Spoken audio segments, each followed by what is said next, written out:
సహస్రనామ తత్తుల్యం రామనామ వరాననే శ్రీరామ రామ రామేతి రమే రామే మనోరమే సహస్రనామ ఓం భద్రం కర్ణేభి శృణుయామ దేవాః భద్రం పశ్యేమాక్షభిర్యజత్రాః స్థిరైరంగైస్తుష్టువాగంసస్తనూభిः వ్యసేమ దేవహితం యదాయుః స్వస్తి న ఇంద్రో వృద్ధశ్రవాः స్వస్తి నః పూషా విశ్వవేదాః స్వస్తి నస్తార్క్ష్యో అరిష్టనేమిః స్వస్తి నో బృహస్పతిర్ధాతు ఓం శాంతి శాంతి శాంతి.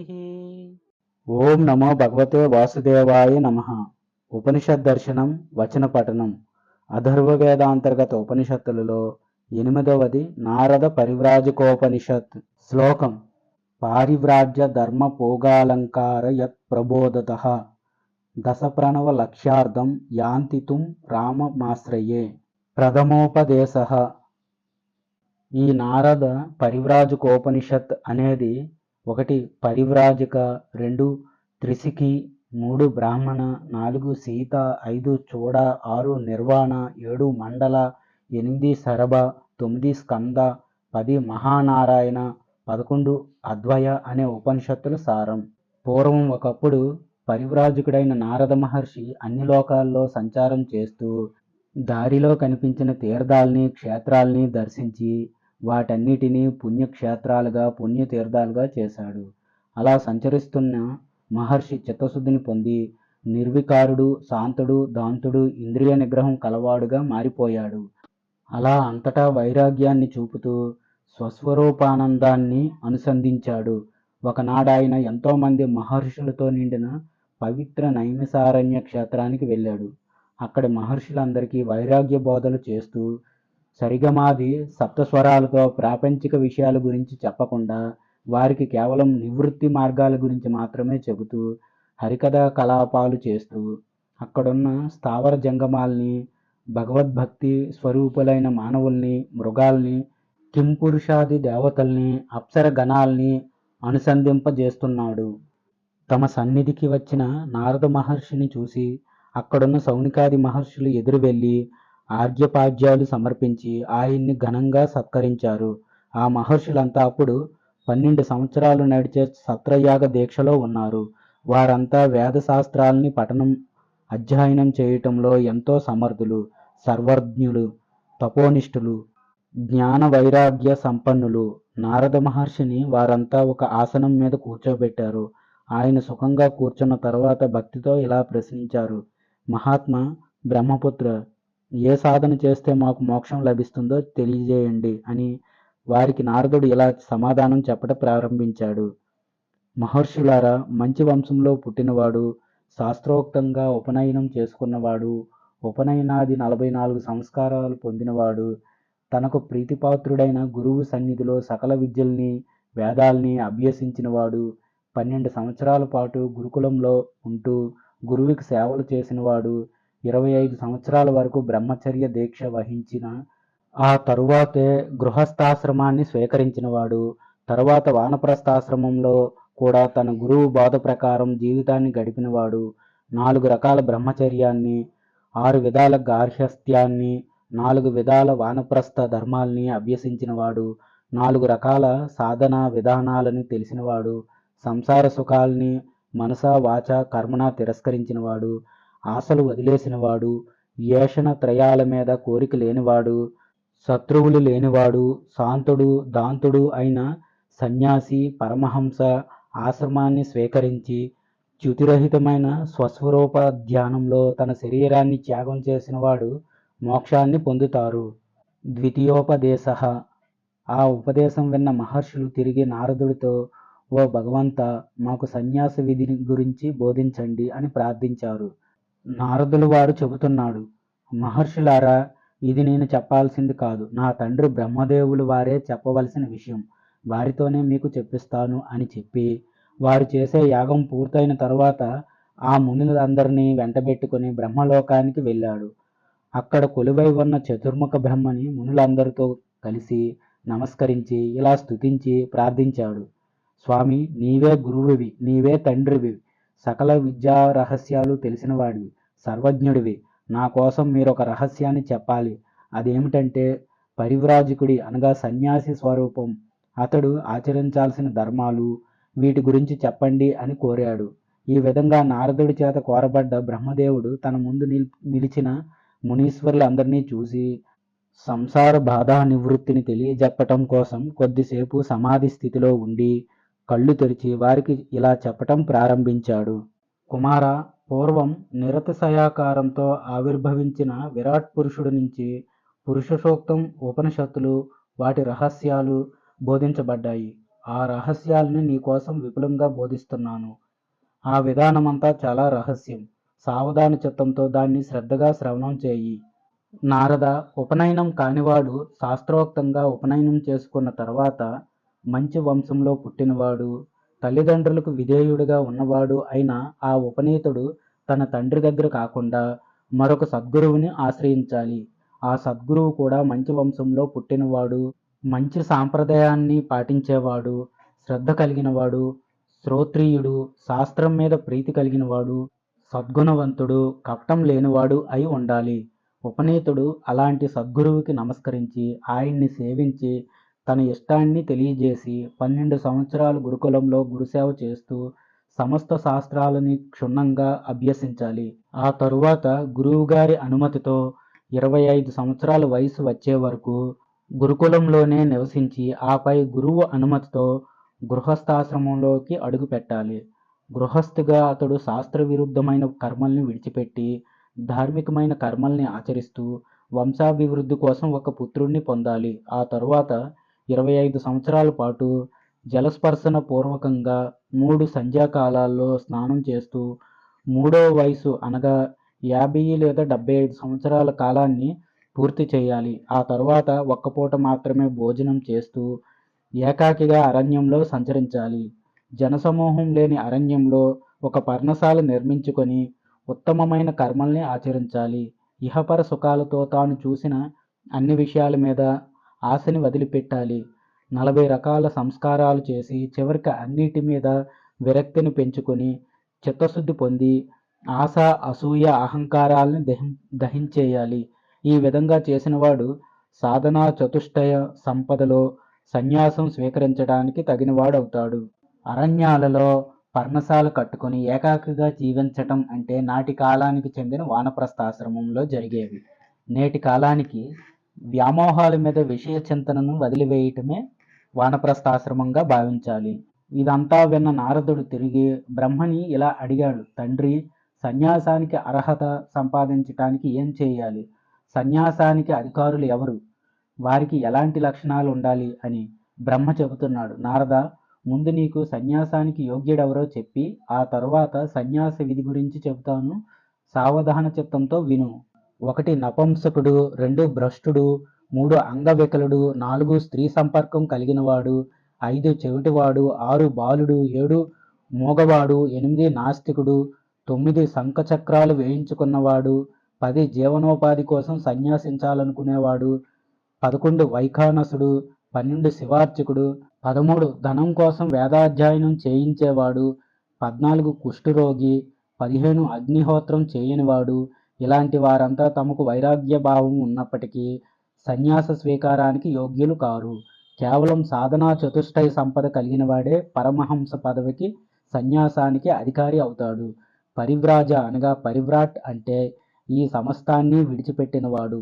సకల భూతాలు అనగా జీవులు తన వల్ల, ఆ సకల భూతాల వల్ల తాను అభయాన్ని పొందేవాడే పరివ్రాట్ అవుతాడు. ఇంతకు ముందు చెప్పిన 1 నపుంసకుడి నుంచి 15 అగ్నిహోత్రం చేయనివాడి వరకు వీరితో పాటు పాపి, పతితుడు, పాషండు, బట్టతల కలిగినవాడు, 2-3 సార్లు వైరాగ్యం లేకుండా సన్యసించినవాడు. వీరంతా ఆత్రంతో సన్యాసం తీసుకున్నప్పటికీ దానికి అర్హులు కారు. ఇక్కడ అతురుకాలం అంటే ప్రాణం పోవటానికి కొద్ది సమయానికి ముందు తీసుకునే సన్యాసాన్ని అతురు సన్యాసం అంటారు. ఇలాంటి ప్రాణావసాన స్థితి సమయాన్ని తప్ప మిగిలిన కాలాన్ని అతురు కాలం అని చెప్పకూడదు. ఎవరైనా ప్రాణం పోయే సమయంలో తప్ప ఇతర సమయాలలో అతురు సన్యాసం స్వీకరించకూడదు. అలా తీసుకున్న సన్యాసం వారికి మోక్షాన్నివ్వదు. అతురు సన్యాసంలో కూడా ఆయా మంత్రాలతో శాస్త్ర విధితో సన్యాసం స్వీకరించాలి. ఈ అతురు సన్యాసంలో క్రమ సన్యాసంలో ప్రైష్య మంత్ర భేదం ఉండదు. కర్మరహితమైన మంత్రం కూడా ఉండదు. అసలు కర్మ కూడా మంత్ర పద్ధతిని కోరుకుంటుంది. మంత్రం లేని కర్మ కర్మ అనిపించుకోదు. దాన్ని కర్మ అంటారు. కనుక అన్ని రకాల కర్మలలో మంత్రాన్ని మాత్రం విడిచిపెట్టకూడదు. మంత్రరహితంగా చేసే కర్మ భస్మంలో చేసే హోమంలాగా వ్యర్థమైపోతుంది. అతురు సన్యాసం అంటే విధి విధానంగా చెప్పబడ్డ కర్మ కొంచెం సంగ్రహంగా ఉంటుంది. అందుకని నారద, అతురు సన్యాసానికి కూడా మంత్రవిధి చెప్పబడింది. అహితాగ్ని అయినవాడు బాగా విరక్తి చెందినప్పుడు అతడు దేశాంతరంలో ఉండి సర్వస్వదీక్షణ స్వరూపమైన ప్రాజాపత్యం అనే యుగాన్ని జలంతో నిర్వర్తించి ఆ తరువాత సన్యాసాన్ని స్వీకరించాలి. మనస్సుతో గాని శాస్త్రవిధిగా గాని మంత్రవృత్తితో గాని జలంతో వేదోక్తంగా తన అనుష్ఠానాన్ని పూర్తి చేసి బాగా విరక్తి చెందినవాడు సన్యాసాన్ని స్వీకరించాలి. అలా చేయనివాడు పతితుడవుతాడు. మనిషికి ఎప్పుడైతే మనసులో సమస్త వస్తువుల మీద వైరాగ్యం కలుగుతుందో అప్పుడే అతడు సన్యాసం స్వీకరించాలి గాని వైరాగ్యం లేకుండా స్వీకరించకూడదు. అలా చేస్తే పతితుడవుతాడు. విరక్తి చెందినవాడే సన్యసించాలి. వైరాగ్యం లేనివాడు గృహస్థాశ్రమాన్ని స్వీకరించాలి. విరక్తి లేనివాడు సన్యసిస్తే నరకానికి వెళతాడు. అలాంటి వాడిని ద్విజాదముడు అంటారు. ఎవరు జిహ్వని, ఉపస్థని, ఉదరాన్ని, హస్తాన్ని తన వశంలో ఉంచుకుని వాటి ప్రభావానికి లోను కాకుండా ఉంటున్నాడో అలాంటి విజితేంద్రియుడు బ్రహ్మచర్య వ్రతాన్ని నిష్ఠగా పాటిస్తున్నాడు. వివాహం చేసుకోకుండా సన్యాసం స్వీకరించాలి. అతడు సంసారాన్ని నిస్సారమైన దానిగా గ్రహించి కేవలం పరబ్రహ్మ మీదే దృష్టిని నిలపాలి. జ్ఞానం అనేది నివృత్తి రూపంలో, సన్యాస రూపంలో ఉంటుంది. కనుక బుద్ధివంతుడైన వాడు ఈ లోకంలో ముందుగా జ్ఞానాన్ని సంపాదించి సన్యసించాలి. ఇలా చెప్పటం వల్ల వేదోక్తి రీతిగా సమస్త కర్మల్ని, మంత్రాల్ని విడిచిపెట్టినప్పటికీ అది నిజమైన సన్యాసం అనిపించుకోదు. అది కూడా మరో రూపంలో చేసిన కర్మే అవుతుంది. మానవుడికి ఎంతవరకు అతడి సర్వేంద్రియాలు సంచలనంతో ఉంటాయో అంతవరకు అతడికి ప్రవృత్తి రూపమైన ధర్మం ఉంటుంది. జ్ఞానం అంటే సాధకుడు నివృత్తి మార్గంలో పరమాత్మను గురించి తెలుసుకోవటమే. దీన్నే జ్ఞానం అంటారు. ఇదే సన్యాసం అంటే. ఈ విధంగా సన్యసించిన వాడే పరివ్రాజ అని పదానికి తగినవాడు. విరాగి అయినవాడు ఎప్పుడైతే పరమాత్మ తత్వాన్ని గ్రహించగలుగుతున్నాడో, సనాతనుడైన ఆ పరబ్రహ్మం గురించి తెలుసుకుంటున్నాడో అప్పుడు అతడు ఒక దండాన్ని ధరించి సికీ యజ్ఞోపవేతాన్ని పరిత్వజించాలి. లోకంలో ఎవడైతే పరమాత్మ కన్నా వేరుగా ఉన్న అనాత్మ వస్తువుల మీద ఆసక్తిని పూర్తిగా వదిలిపెట్టి అన్ని కోరికల్ని త్యజించి పరబ్రహ్మం మీద అనురక్తిని పెంచుకుంటున్నాడో అలాంటి వాడే భిక్షాన్నాన్ని స్వీకరించటానికి అనగా సన్యాసి కావటానికి అర్హుడవుతాడు. అలాగే ఎవడైతే అందరి చేత పూజించబడి నమస్కరించబడినప్పుడు ప్రశాంతమైన ఆనందమైన ముఖంతో ఉంటాడో, అలాగే ఇతరుల చేత దూషించబడి కొట్టబడ్డప్పుడు కూడా అదే విధంగా ప్రసన్నమైన శాంతమైన ముఖంతో ఉంటాడో అలాంటి వాడే భిక్షాన్నాన్ని స్వీకరించటానికి అనగా సన్యాసి కావటానికి అర్హుడవుతాడు. ఈ విధంగా చెప్పటం వల్ల స్తుతి నిందలతో, గౌరవ తాడనాలతో స్థిరచిత్తం కలిగి ప్రకృతి మాయకు లోబడకుండా అన్నీ సమానమేనని భావిస్తూ సర్వకాలాల్లో ఆత్మారాముడైన వాడు నిజమైన భిక్షువు అని తెలుస్తుంది. సర్వత్రా వ్యాపించిన ఆ వాసుదేవుణ్ణి అద్వయమైన అక్షర పరబ్రహ్మని నేనే అయి ఉన్నాను అని ఎవడైతే నిశ్చయభావంతో ఉంటాడో అతడే భిక్షాన్నం భుజించటానికి అర్హుడు. ఎవడికి 1 శాంతి, 2 సమం, 3 శౌచం, 4 సంతోషం, 5 సత్యం, 6 ఆర్జితం, 7 దీనత్వం, 8 దంభం అని 8 లక్షణాలు ఉంటాయో అతడే కైవల్యాశ్రమంలో నివసిస్తాడు. ఎవడైతే త్రికరణ శుద్ధిగా హింసామయమైన పాపభావాన్ని ఏ జీవికి సలపకుండా ఉన్నాడో, ఎప్పుడూ అందరికీ హితాన్నే చేస్తున్నాడో అలాంటి వాడే భిక్షువు అవుతాడు. 1 ధైర్యం, 2 క్షమం, 3 బహిరీంద్రియ నిగ్రహం, 4 ఆస్తేయం, 5 బాహ్యాభ్యంతర శుచి, 6 ఇంద్రియ నిగ్రహం, 7 ప్రజ్ఞ, 8 బ్రహ్మ విద్య, 9 సత్యం, 10 క్రోధరాహిత్యం అనేవి ధర్మలక్షణాలుగా చెప్పబడ్డాయి. ఈ 10 రకాల ధర్మాలని పాటిస్తూ నిశ్చలమైన మనసుతో విధి విధానంతో వేదాంత శ్రవణం చేస్తూ రుణత్రయ విముక్తులైన బ్రహ్మనిష్ఠుడే సన్యాసాన్ని స్వీకరించాలి. ఎవడైతే లోకంలో తాను పూర్వం అనుభవించిన భోగాల్ని ముందు రాబోయే సుఖాల్ని తలుచుకోకుండా ఉంటాడో, ప్రస్తుతం లభించిన భోగాల్ని కూడా అభినందించడో అలాంటి వాడే ముక్తిని పొందుతాడు. అంతరేంద్రియాల్ని లోపల, బాహ్యేంద్రియాల్ని బయటనే నిరోధిస్తూ విషయాల మీద విరక్తి చెంది ఉంటాడో, అలాగే తన బహిరేంద్రియాల్ని అంతర్ముఖం చేస్తూ, అంతరేంద్రియాల్ని బహిర్ముఖం చేస్తూ అసంగుడై ఉంటాడో అతడే నిరంతరం కైవల్యాశ్రమంలో ఉంటాడు. ప్రాణం పోయిన తర్వాత శరీరం ఎలాగైతే సుఖదుఖాలను స్వీకరించలేదో, అదేవిధంగా ప్రాణంతో ఉన్నప్పటికీ సుఖదుఖాలను అనుభవించకుండా సమచిత్తంతో ఎవడు సంచరిస్తూ ఉంటాడో అతడు మోక్ష మార్గాన్ని చేరుకుంటాడు. రెండు కౌపీనాల్ని అనగా రెండు గోచీల్ని, ఒక కంబళిని, ఒక దండాన్ని, ఈ మూడిటిని మాత్రమే యతి అయిన పరమహంస సన్యాసి అయిన వాడు స్వీకరించాలి. అంతకన్నా అధికంగా తీసుకోకూడదు. ఒకవేళ సన్యాసి ఆసక్తితో చెప్పిన దానికన్నా అధికంగా స్వీకరిస్తే అతడు రౌరవాది నరకాలను పొంది పశుపక్షాదులలో జన్మిస్తాడు. ఒకవేళ వస్త్రం చినిగిపోతే దాన్ని దారంతో కుట్టుకుని దాన్ని ఒక బొంతలాగా తయారు చేసి కాషాయ రంగుని అద్ది ఏకవస్త్రంగా ధరించాలి. సన్యాసి వస్త్రాన్ని ధరించినా గాని దిగంబరుడుగా గాని ఉంటూ ఏకాగ్రతతో నిశ్చలమైన మనసుతో అభేద దృష్టితో ఆశల్ని విడిచిపెట్టి ఎప్పుడూ ఒంటరిగానే సంచరించాలి. కేవలం వర్షాకాలంలో మాత్రమే ఒక చోట నివసించాలి. యతి అయినవాడు నిజ కుటుంబాన్ని, భార్యాపుత్రుల్ని వదిలిపెట్టి, అలాగే సమస్త వేదాంగాలని, యజ్ఞాన్ని, యజ్ఞోపవేతాన్ని కూడా వదిలిపెట్టి రహస్యంగా సంచరించాలి. అతడు కామ, క్రోధ, దర్ప, లోభ, మోహాలనే దోషాల్ని సంపూర్ణంగా త్యజించి మమకార రహితుడై ఉంటే నిజమైన పరివ్రాజకుడు అవుతాడు. రాగద్వేషాలని వదిలి మట్టిని, బంగారాన్ని సమానమైన విలువతో చూసేవాడు నిజ జీవితంలో తన ప్రవర్తన ద్వారా ఏ జీవికి దుఃఖాన్ని కలిగించని వాడు, దేని మీద కొంచెం కూడా ఆశ లేనివాడు యతీశ్వరుడు అవుతాడు. అలాగే దంభాహంకారాలు, హింస, లోభత్వం, దీనత్వం లాంటి దుర్గుణాలు లేనివాడు ఆత్మజ్ఞాన నిష్ఠుడు అయిన యతీశ్వరుడికే మోక్షం లభిస్తుంది. అదేవిధంగా అన్ని ఇంద్రియాల్ని తన అదుపులో ఉంచుకున్నవాడే జ్ఞానసిద్ధిని పొందుతాడు. తన ఇష్ట ప్రకారం భోగాల్ని స్వేచ్ఛగా అనుభవించటం వల్ల ఎవడికి కామం శాంతించదు.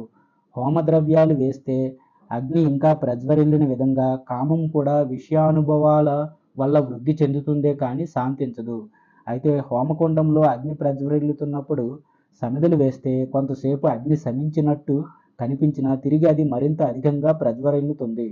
అదేవిధంగా కామంతో నిండిన హృదయం అనే హోమకుండం కామాగ్నిని అనుభవించినప్పుడు కొద్దిసేపు కామాగ్ని తగ్గినట్టుగా ఉంటుంది, కానీ తిరిగి ఆ కామాగ్ని భోగేచ్ఛతో మరింత విజృంభిస్తుంది. కనుక ఎవరూ కామభోగాలకి వశపడకూడదు. ఏ మానవుడైతే ఇష్టమైన, ఇష్టం కాని విషయాలు విని, మృదువైన, కఠోరమైన వస్తువులను తాకి, రుచిగలవి, రుచిలేనివి అయిన పదార్థాలను భుజించి, వికారమైన, సుందరమైన దాన్ని చూసి, సుగంధ దుర్గంధాలని వాసన చూసి ఆనందాన్ని, వికారాన్ని పొందడో అతడు జితేంద్రియుడని చెప్పబడతాడు. ఎవడు తన వాక్కుని, మనసుని పరిశుద్ధం చేసి రహస్యంగా సంచరిస్తూ వాటిని తన అదుపులో ఉంచుకుంటాడో అతడే ముక్తిని పొందుతాడు. బ్రహ్మనిష్ఠుడైన వాడు ఎవరి నుంచి సన్మానాలని స్వీకరించకూడదు. వాటిని విషంలాగా వదిలిపెట్టాలి. ఎలాంటి గౌరవాల మీద కోరిక లేకుండా ఉద్వేగంతో ఉండాలి. ఎప్పుడూ ఇతరుల నుంచి అవమానాల్ని అమృతంలాగా వాంఛించాలి. ఇతరులకి అవమానం కలిగితే తనకి అహంకారం కలుగుతుంది. తనని ఎవరైనా అవమానపరిస్తే అహంకారం నశిస్తుంది. అతడి సంచిత పాపకర్మ కూడా నశిస్తుంది. దానితో పాటు అతడికి తితిక్ష అనే పరమధర్మం కూడా అలవాటవుతుంది. అది అతడి ఉన్నత స్థితికి బాటలా అవుతుంది. కనుక పరివ్రాజకుడు అవమానాన్ని అమృతంలాగా భావించాలి. ఇతరులు తనని సన్మానించి సంభావనలు, దక్షిణలు ఇచ్చినప్పుడు వాటిని కనుక స్వీకరిస్తే సంచిత పుణ్యమంతా నశించిపోతుంది. కనుక ఈ రహస్యాన్ని గ్రహించి వీతరాగతుడైన వాడు గౌరవాన్ని విషంగా, అవమానాన్ని సంతోషంగా భావించాలి. ఇతరుల చేత అవమానించబడ్డవాడు ఆనందంగా మేలుకుంటూ సుఖంగా సంచరిస్తూ ఉంటాడు. దీనికి విరుద్ధంగా అవమానం చేసినవాడు దుఃఖంతో మేలుకుంటాడు, బాధలతో సంచరిస్తూ చివరికి నశిస్తాడు. యతి అయినవాడు ఇతరులు చేసే నిందల్ని సహనంతో ఓర్చుకోవాలి. ఎవరినీ తాను అగౌరవపరచకూడదు. తన దేహంతో, ఇంద్రియాలతో ఎవరిని విరోధులుగా చూసుకోకూడదు. తనని ఎవరైనా కోపగించినా తాను వారి మీద కోపం తెచ్చుకోకూడదు. ఎప్పుడూ శాంతంగా ఉండాలి. శబ్దాలు శరీరంలోని సప్త స్థానాల నుంచి పుడతాయి. యతి అందులో ఏ స్థానంలోనూ అసత్యం పలకకూడదు. ఎప్పుడూ ఆధ్యాత్మ ధ్యాన నిష్టతో ఎలాంటి ఆపేక్ష లేకుండా ఇతరులని ఆశీర్వదించాలి. ఆత్మబల సంపన్నుడై సుఖస్వరూపుడై సంచరించాలి. ఇంద్రియ నిగ్రహాన్ని పాటించటం వల్ల, రాగద్వేషాలని నశింపజేసుకోవటం వల్ల, సకల జీవుల మీద దయ చూపించటం వల్ల యతి అమృతత్వాన్ని పొందుతాడు. ఈ శరీరం ఎముకలతో, నరాలతో, రక్తమాంసాలతో నిండింది. చర్మంతో కప్పబడింది. దుర్గంధంతో కూడుకున్నది. మలమూత్రాలతో నిండింది. జరావ్యాధులతో నిలయమైంది. రజోదూషితమైంది. బాధలతో ఉన్నది. అశాశ్వతమైనది. పంచభూతమయంగా ఉన్నది. ఇలాంటి తుచ్చమైన శరీరాన్ని యతి వదిలిపెట్టాలి. మాంసం, రక్తం, దుర్గంధం, మలమూత్రాలు, క్రొవ్వు, ఎముకలు అనే ఈ 7 ధాతువులతో నిండిన శరీరం మీద ఆసక్తి కలిగిన మూర్ఖుడు నరకానికి వెళతాడు. ఈ శరీరంలో ఉన్న నేను అనే అహంకారం జీవుడికి అమృత మార్గాన్ని చూపిస్తోంది. సమస్త నాశనాలకి కారణమైన అహం భావాన్ని ప్రయత్నపూర్వకంగా వదిలిపెట్టాలి. ఏ పరివ్రాజకుడైతే తనని ప్రేమించే వారిలోని పుణ్యాన్ని, ద్వేషించే వారిలోని పాపాన్ని త్యజిస్తాడో అతడు ధ్యానయోగం ద్వారా సనాతన పరమాత్మని పొందుతాడు.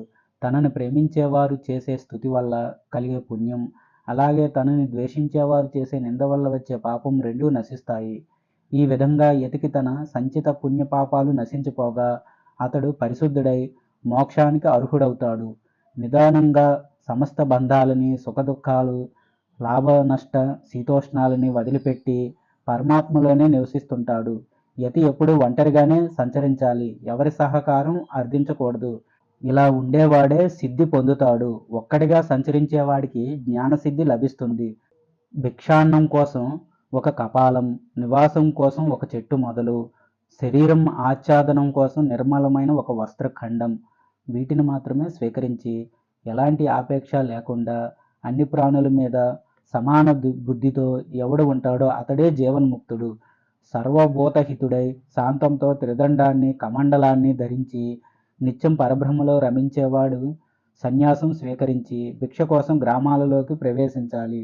ఒక్క క్షణం కూడా వదలకుండా ఆత్మలో రమించేవాడికే భిక్షాటన విధించబడింది. ఇలా పైన చెప్పిన లక్షణాలన్నిటితో సంచరించేవాడే నిజమైన భిక్షువు. లోకంలో 2 కలిస్తే జంట అని, 3 కలిస్తే దాన్ని నగరం అని భావించాలి. యోగి నగరంలో ఉండకూడదు అనగా 3 కన్నా అధికంగా ఉన్న జనాలతో కలవకూడదు. గ్రామంగా జంటగా కూడా ఉండకూడదు అనగా అంటే 3 2తో కూడా కలవకూడదు. ఏ యతి అయితే ఈ నియమాన్ని ఉల్లంఘిస్తాడో అతడు తన సన్యాస ధర్మం నుంచి క్రిందికి పడిపోతాడు. యతులు అనగా భిక్షుకులు ఒకరికి 2 చేరటం వల్ల స్నేహం, లోభత్వం, ఆశ్చర్యం లాంటి దుర్గుణాలు వారిలో పెరుగుతాయి. ఇందులో సందేహం లేదు. పరస్పరం సంబంధం పెట్టుకోవటం వల్ల వారికి ఆత్మధ్యాన నిష్ట తగ్గిపోతుంది. అనవసర విషయాల మీద ధ్యాస మళ్ళుతుంది. రాగద్వేషాలు పెరుగుతాయి. కనుక భిక్షువు ఎప్పుడూ ఒంటరిగానే ఉంటూ అన్ని విషయాల మీద వైరాగ్యంతో ఉండాలి. తాను ఎవరితోనైనా మాట్లాడేటప్పుడు ప్రతి వాక్యం చివర నారాయణ నారాయణ అని సంబోధించాలి. అనంతరం మనోవాక్కాయ కర్మలతో పరమాత్మని చింతించాలి. తన వాక్కుతో పరబ్రహ్మ విషయాల్ని, ఉపనిషత్తుల్ని పఠించాలి. ఆత్మనిష్ట కోసం తన శరీరంతో ధ్యాన ఆసనాలని చేస్తూ ఉండాలి. మరణాన్ని, జీవితాన్ని ఎప్పుడూ గొప్పదిగా భావించకూడదు. ఈ రెండిటిని అభినందించకుండా తన ఆయుర్దాయం పూర్తయ్యే వరకు రాజాజ్ఞ కోసం ఎదురు చూసే సేవకుడిలా కాలం కోసం ఎదురు చూడాలి. నాలుక ఉన్నప్పటికీ లేనివాడిగా, పుస్త్వం ఉన్నప్పటికీ నపవంసకుడిగా, కాళ్ళున్నా కుంటివాడిగా, కళ్ళుండి కబోదిగా, చెవులున్నా చెవిటివాడిగా, సర్వజ్ఞుడైనప్పటికీ ఏమీ తెలియని అజ్ఞానిగా తిరుగుతూ ఉండేవాడే నిజమైన భిక్షువు. అలాంటి భిక్షువే అన్ని రకాల బంధాల నుంచి విముక్తుడవుతాడు. భిక్షువు అనేవాడికి మొత్తం 6 రకాల ధర్మాలుంటాయి. అవి 1 అజిహ్వుడు అనగా భోజన పదార్థాలలో ఇష్టం అయిష్టం అనే భేదాలు లేనివాడు, మితంగా సంభాషించేవాడు. 2 షండుడు అనగా పసిబాలిక, 16 ఏళ్ల పడుచు, 100 ఏళ్ల వృద్ధురాలు, వీరు ముగ్గురిని మీద ఒకే రకమైన భావన కలిగినవాడు అనగా ఎలాంటి వికారాలు లేనివాడు. 3 పంగువు తన పాదాలని తన వశంలోనే ఉంచుకున్నవాడు, అంటే ఎంతో దూరం నడవగలిగే శక్తి ఉన్నా కేవలం భిక్షాటన కోసం మాత్రమే సంచారం చేసేవాడు. 4 అంధుడు, అనగా నడుస్తున్నప్పుడు కానీ నిల్చున్నప్పుడు కానీ తన దృష్టి 4 కాడిమానులు అనగా కొంచెం దూరం కన్నా ఎక్కువ ప్రసరించని వాడు. నేత్రేంద్రియాన్ని చాలా నియమంగా ఉంచి బ్రహ్మదృష్టితోనే ఉండేవాడు. 5 బధిరుడు, శ్రవణేంద్రియాన్ని అనగా చెవిని అదుపులో ఉంచుకున్నవాడు. స్తుతిని నిందని సమానంగా భరించేవాడు. 6 ముగ్ధుడు, తన సమక్షంలో ఎన్నో రకాల విషయ సుఖాలు కనిపిస్తున్నా ఇంద్రియాలను జయించినవాడు కాబట్టి ఎలాంటి ఆకర్షణలకి లోను కానివాడు. ఇవి 6 రకాల భిక్షువు ధర్మాలు. వీటి సారాంశం ఏమిటంటే, బలమైన జిహ్వేంద్రియం ఉన్నప్పటికీ ఆహార విషయంలో నిగ్రహంగా ఉండేవాడు.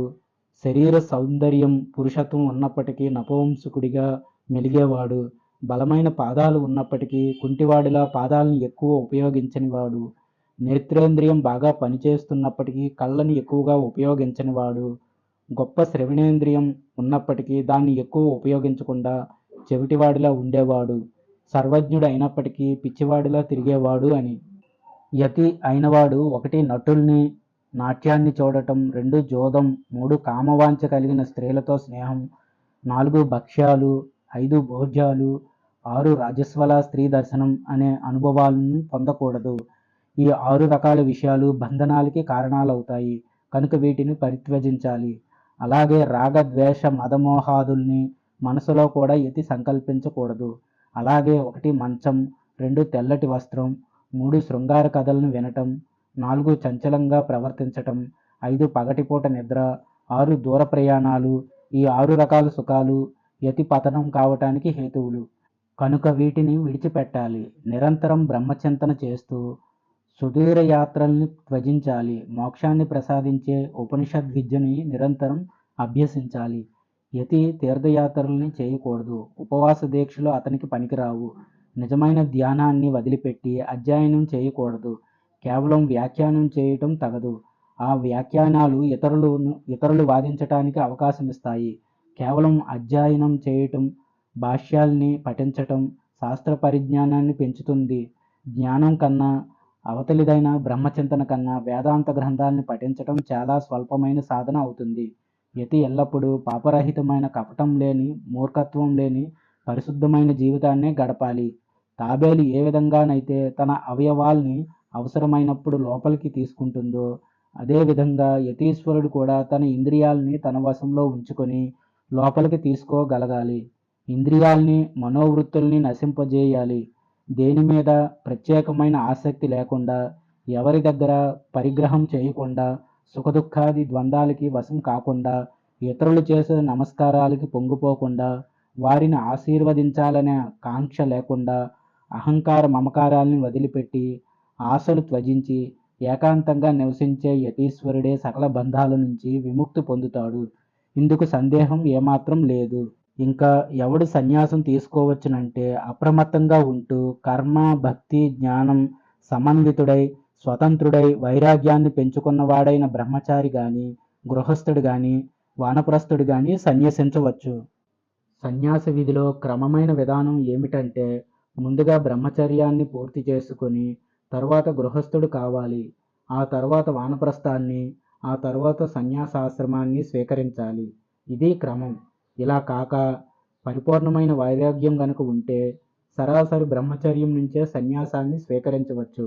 అలాగే గృహస్థుడు తన ఆశ్రమం నుంచి, వానప్రస్థుడు కూడా తన ఆశ్రమం నుంచే సన్యాసి కావచ్చు.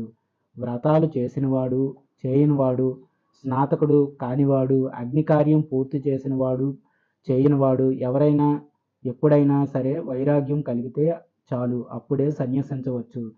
సన్యాస దీక్ష విధిని తీసుకోవలసిన పద్ధతి గురించి మరికొందరు ఇలా చెబుతున్నారు. ప్రాజాపత్య యాగం చేయాలని, కనీసం అగ్నిదేవతాకమైన ఏదో ఒక యాగమైనా చేయాలని చెబుతున్నారు.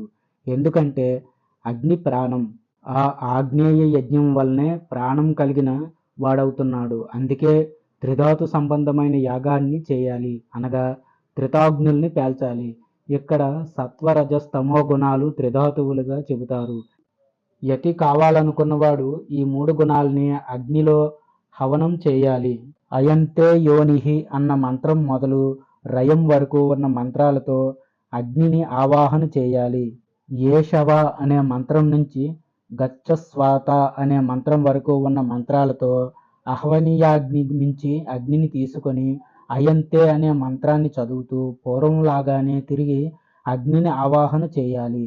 ఆ క్రమం ఎలా ఉంటుందంటే ఆపోవై సర్వ అనే మంత్రంతో మొదలుపెట్టి జుహోమి స్వాహ అనే మంత్రంతో హోమం చేసి ఆ జలాన్ని తీసుకొని సాధ్యం హవిరనామయం అనే మంత్రం చదువుతూ ప్రాసనం చేయాలి, అనగా త్రాగాలి.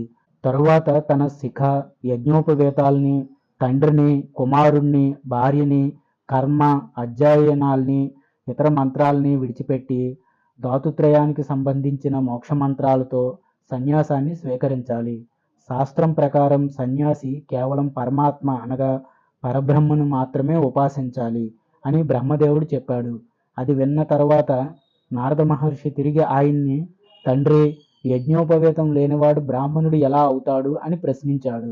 బ్రహ్మదేవుడు చెబుతున్నాడు, నారద, సకల దేవతలు జీవుడి హృదయంలో ప్రాణం రూపంలో ప్రతిష్ఠితులై ఉన్నారు.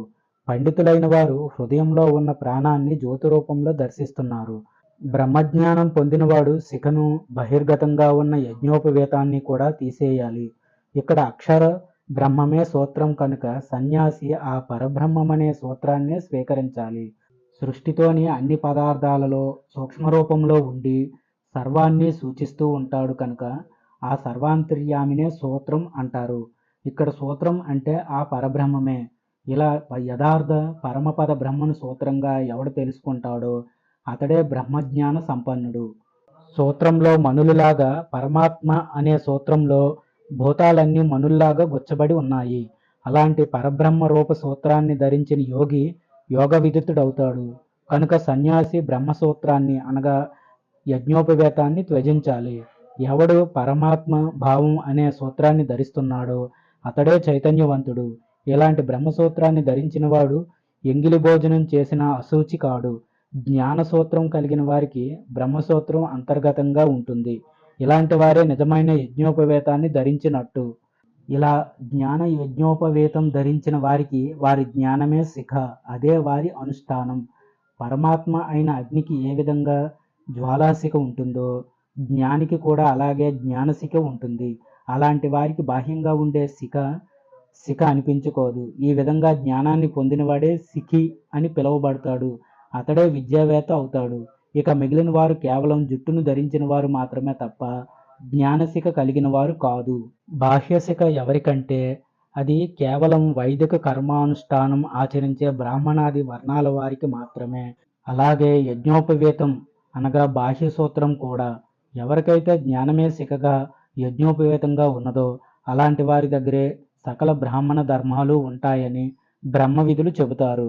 సర్వజ్ఞుడైన విజ్ఞాని ద్వంద్వాలతో వచ్చే క్లేశాలని సహించగలిగితే అతడు ఏకవస్త్రాన్ని ధరించవచ్చు, అనగా సన్యసించవచ్చు. అలాంటి సన్యాసి శిరోముండనం చేసుకొని అపరిగ్రహ వ్రతాన్ని ఆచరిస్తూ ఉండాలి. తీవ్ర వైరాగ్యంతో అన్ని రకాల ద్వంద్వాల్ని సహిస్తూ ఉండాలి. అప్పుడే పుట్టిన బిడ్డలా ఉండాలి. ఈ సమస్త సృష్టిని మిజ్జిగా భావించి భార్యాబిడ్డలు, ఆప్తులు, బంధువులతో సంబంధాలను విడిచిపెట్టాలి. అధ్యయనాన్ని, సకల కర్మల్ని, కౌపీన దండాన్ని, వస్త్రాల్ని కూడా విడిచిపెట్టాలి. ఆకలి దప్పులు లెక్క చేయకూడదు. నింద, అహంకారం, మాత్సర్యం, గర్వం, దంభం, ఈర్ష్య, రాగద్వేషాలు, సుఖదుఖాలు, కామక్రోధాలు, లోభమోహాలు లాంటి దుర్గుణాల్ని విడిచిపెట్టాలి. తన శరీరాన్ని ఒక శవంలాగా భావించాలి. పరబ్రహ్మ స్వరూపమైన తన రూపాన్ని అంతరంగంలో, బాహ్యంలో కూడా పూర్ణంగా భావించాలి. తాను ఎవరికీ నమస్కరించకూడదు. అలాగే తాను కూడా నమస్కారాలని కోరుకోకూడదు. అగ్ని కార్యాల్ని వదిలిపెట్టాలి. ఆశీర్వాదాలు చేయకూడదు. నిందాస్తుతుల్ని వర్జించాలి. స్వేచ్ఛగా సంచరించాలి. దొరికిన దానితోనే సంతృప్తి చెంది బంగారాన్ని స్వీకరించకుండా ఉండాలి. ఇలా నియమాలు పాటించే యోగేశ్వరుడికి ఆవాహన, విసర్జనలు, మంత్రాలు, ధ్యాన ఉపాసనాలు, లక్ష్యాలు, భేదభావాలు, స్వదేశీ విదేశాలు లేవు. అతడు అన్ని ప్రదేశాలలో స్థిరమైన బుద్ధితో స్థిర నివాసం అనేది లేకుండా సంచరిస్తూ ఉంటాడు. నిజమైన యతి జీర్ణ గృహాలలో, దేవాలయాలలో, పర్ణశాలలో, కుమ్మరి గృహాలలో, ఇసుక తెన్నులు, భూగృహాలు, కొండ గుహలు, నదులు, భూప్రదేశాలు, అడవులు లాంటి ప్రాంతాల్లో సంచరిస్తూ ఉండాలి. యతి తాను శ్వేతకేతు, ఋభు, నిదాఘ, వృషభ, దుర్వాస, సంవర్తక, దత్తాత్రేయ, రైవతక మహర్షులలాగా రహస్యంగా సంచరించాలి. బాలుడు పిశాచిలాగా సర్వజ్ఞుడైనప్పటికీ తాను పిచ్చివాడిలాగా తిరగాలి. త్రిదండం, సిఖ్యం, పాత్రం, కమండలం, కటిసూత్రం, కౌపీనం, చతుస్సర్యం, భూస్వాహ అనే మంత్రం పఠిస్తూ నీళ్లలో వాటన్నిటినీ వదలాలి. జాతరూపుడుగా అనగా అప్పుడే పుట్టిన బిడ్డలాగా సంచరించాలి. నిత్యం పరబ్రహ్మనే అన్వేషించాలి. యథార్థమైన పరబ్రహ్మ మార్గంలో విహరిస్తూ పరిశుద్ధమైన మనసుతో కేవలం ప్రాణాలు నిలుపుకోవటానికి మాత్రమే దోసిలో గాని ఏదో ఒక పాత్రలో గాని భిక్షాన్నాన్ని తెచ్చుకొని భుజించాలి. సన్యాసి లాభాలాభాలలో సమబుద్ధి కలిగి అహంకార మమకార రహితుడై ధ్యాన ఆత్మనిష్టల్ని కలిగి పాపపుణ్యాలకు దూరంగా ఉంటూ ఈ సర్వాన్ని త్యజించాలి. తాను పరిపూర్ణ బ్రహ్మానంద బోధ స్వరూపుడై అహం బ్రహ్మాస్మి అని నిత్యం బ్రహ్మ వ్రణవ మంత్రాన్ని స్మరిస్తూ తన 3 శరీరాల్ని వదిలేసి చివరికి సన్యాస దీక్షలో తన శరీరాన్ని త్యజించాలి. ఇలా చేసిన పరివ్రాజకుడే కృతకృత్యుడు అని చెప్పబడతాడు. చతుర్థోపదేశః ఏ యోగీశ్వరుడైతే లోకాల్ని, వేదాల్ని, విషయాల్ని, ఇంద్రియాల్ని వదిలిపెట్టి పరబ్రహ్మతోనే రమిస్తూ ఉంటాడో అలాంటి మహాత్ముడే మోక్షాన్ని పొందుతాడు. యతీశ్వరుడైన వాడు తన పేరు, గోత్రం, ఋషి, ప్రవరలు, దేశకాలాలు, శాస్త్రం, వంశం, వయస్సు, వ్రతం, శీలం లాంటివి ప్రకటించుకోకూడదు. కామ ప్రవృత్తి కలిగిన ఏ స్త్రీతోనూ సంభాషించకూడదు. తాను పూర్వాశ్రమంలో చూసిన స్త్రీని స్మరించకూడదు. స్త్రీలకు సంబంధించిన కథల్ని శ్రవణం చేయకూడదు. అందమైన స్త్రీల చిత్రాలు చూడకూడదు. తాను మోహంతో స్త్రీలను చూడటం, వారితో సంభాషించటం, వారి గురించి వినటం, వారిని స్మరించటం అనే 4 దోషాలకు యతీశ్వరుడు దూరంగా ఉండాలి. లేకపోతే అతడికి మనోవికారం కలిగే అవకాశం ఉంది. అలా కలిగితే అతడి జీవితం సాధన అన్నీ నాశనమైపోతాయి. ఇవే కాక యతీశ్వరుడికి 1 ఆశ, 2 క్రోధం, 3 అసత్య భాషణ, 4 మాయ, 5 లోభం, 6 మోహం, 7 ప్రియం, 8 అప్రియం, 9 చిత్రలేఖనం, 10 వ్యాఖ్యానం, 11 కామం, 12 రాగం, 13 పరిగ్రహం, 14 అహంకారం, 15 మమకారం, 16 వైద్యం, 17 వివిధ ధర్మాచరణలు, 18 ప్రాయశ్చిత్తం, 19 విదేశీ సంచారం, 20 ఔషధాలు, 21 ఇతరులను ఆశీర్వదించటం. ఇవన్నీ నిషిద్ధ కర్మలు. వీటిని ఆశ్రయించిన సన్యాసి పతితుడవుతాడు. పూర్వాశ్రమంలో తన మిత్రుడైన వాడిని కూడా రమ్మని, పొమ్మని, ఉండమని స్వాగతం చెప్పకూడదు. వారికి జరిగిన సన్మానాల గురించి ఎవరితో సంభాషించకూడదు. మోక్షాన్ని కోరుకునే సన్యాసి ఎవరి నుంచి ఎలాంటి వస్తువుల్ని పరిగ్రహించకూడదు. ఇతరులకి ఏ వస్తువులు ఇప్పించకూడదు. ఇలాంటివన్నీ వారికి ప్రతిబంధకాలు అవుతాయి. తాను ఇతర సంకల్పాలు ఏవీ పెట్టుకోకుండా సర్వకాలాలలో ఆ పరబ్రహ్మనే చింతిస్తూ ఉండాలి. భిక్షువైన వాడు కలలో కూడా అపరిగ్రహం చేయకూడదు. పూర్వాశ్రమంలోని తన భార్య, పుత్రులు, మిత్రులకు సంబంధించిన శుభాశుభాల గురించి విన్నా, చూసినా బాధని, సంతోషాన్ని పొందకూడదు.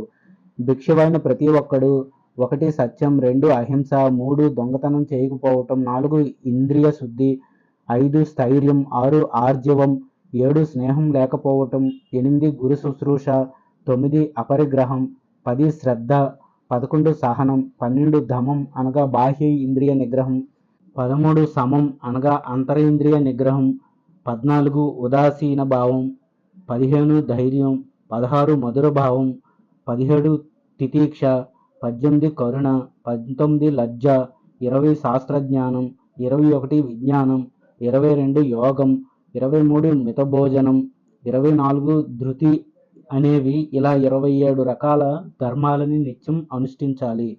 వీటితో పాటు అతడు ద్వంద్వాతీతుడిగా ఎప్పుడూ సత్వగుణాన్ని ఆశ్రయించిన వాడుగా సకల జీవుల మీద సమాన భావం కలిగిన వాడుగా ఉండాలి.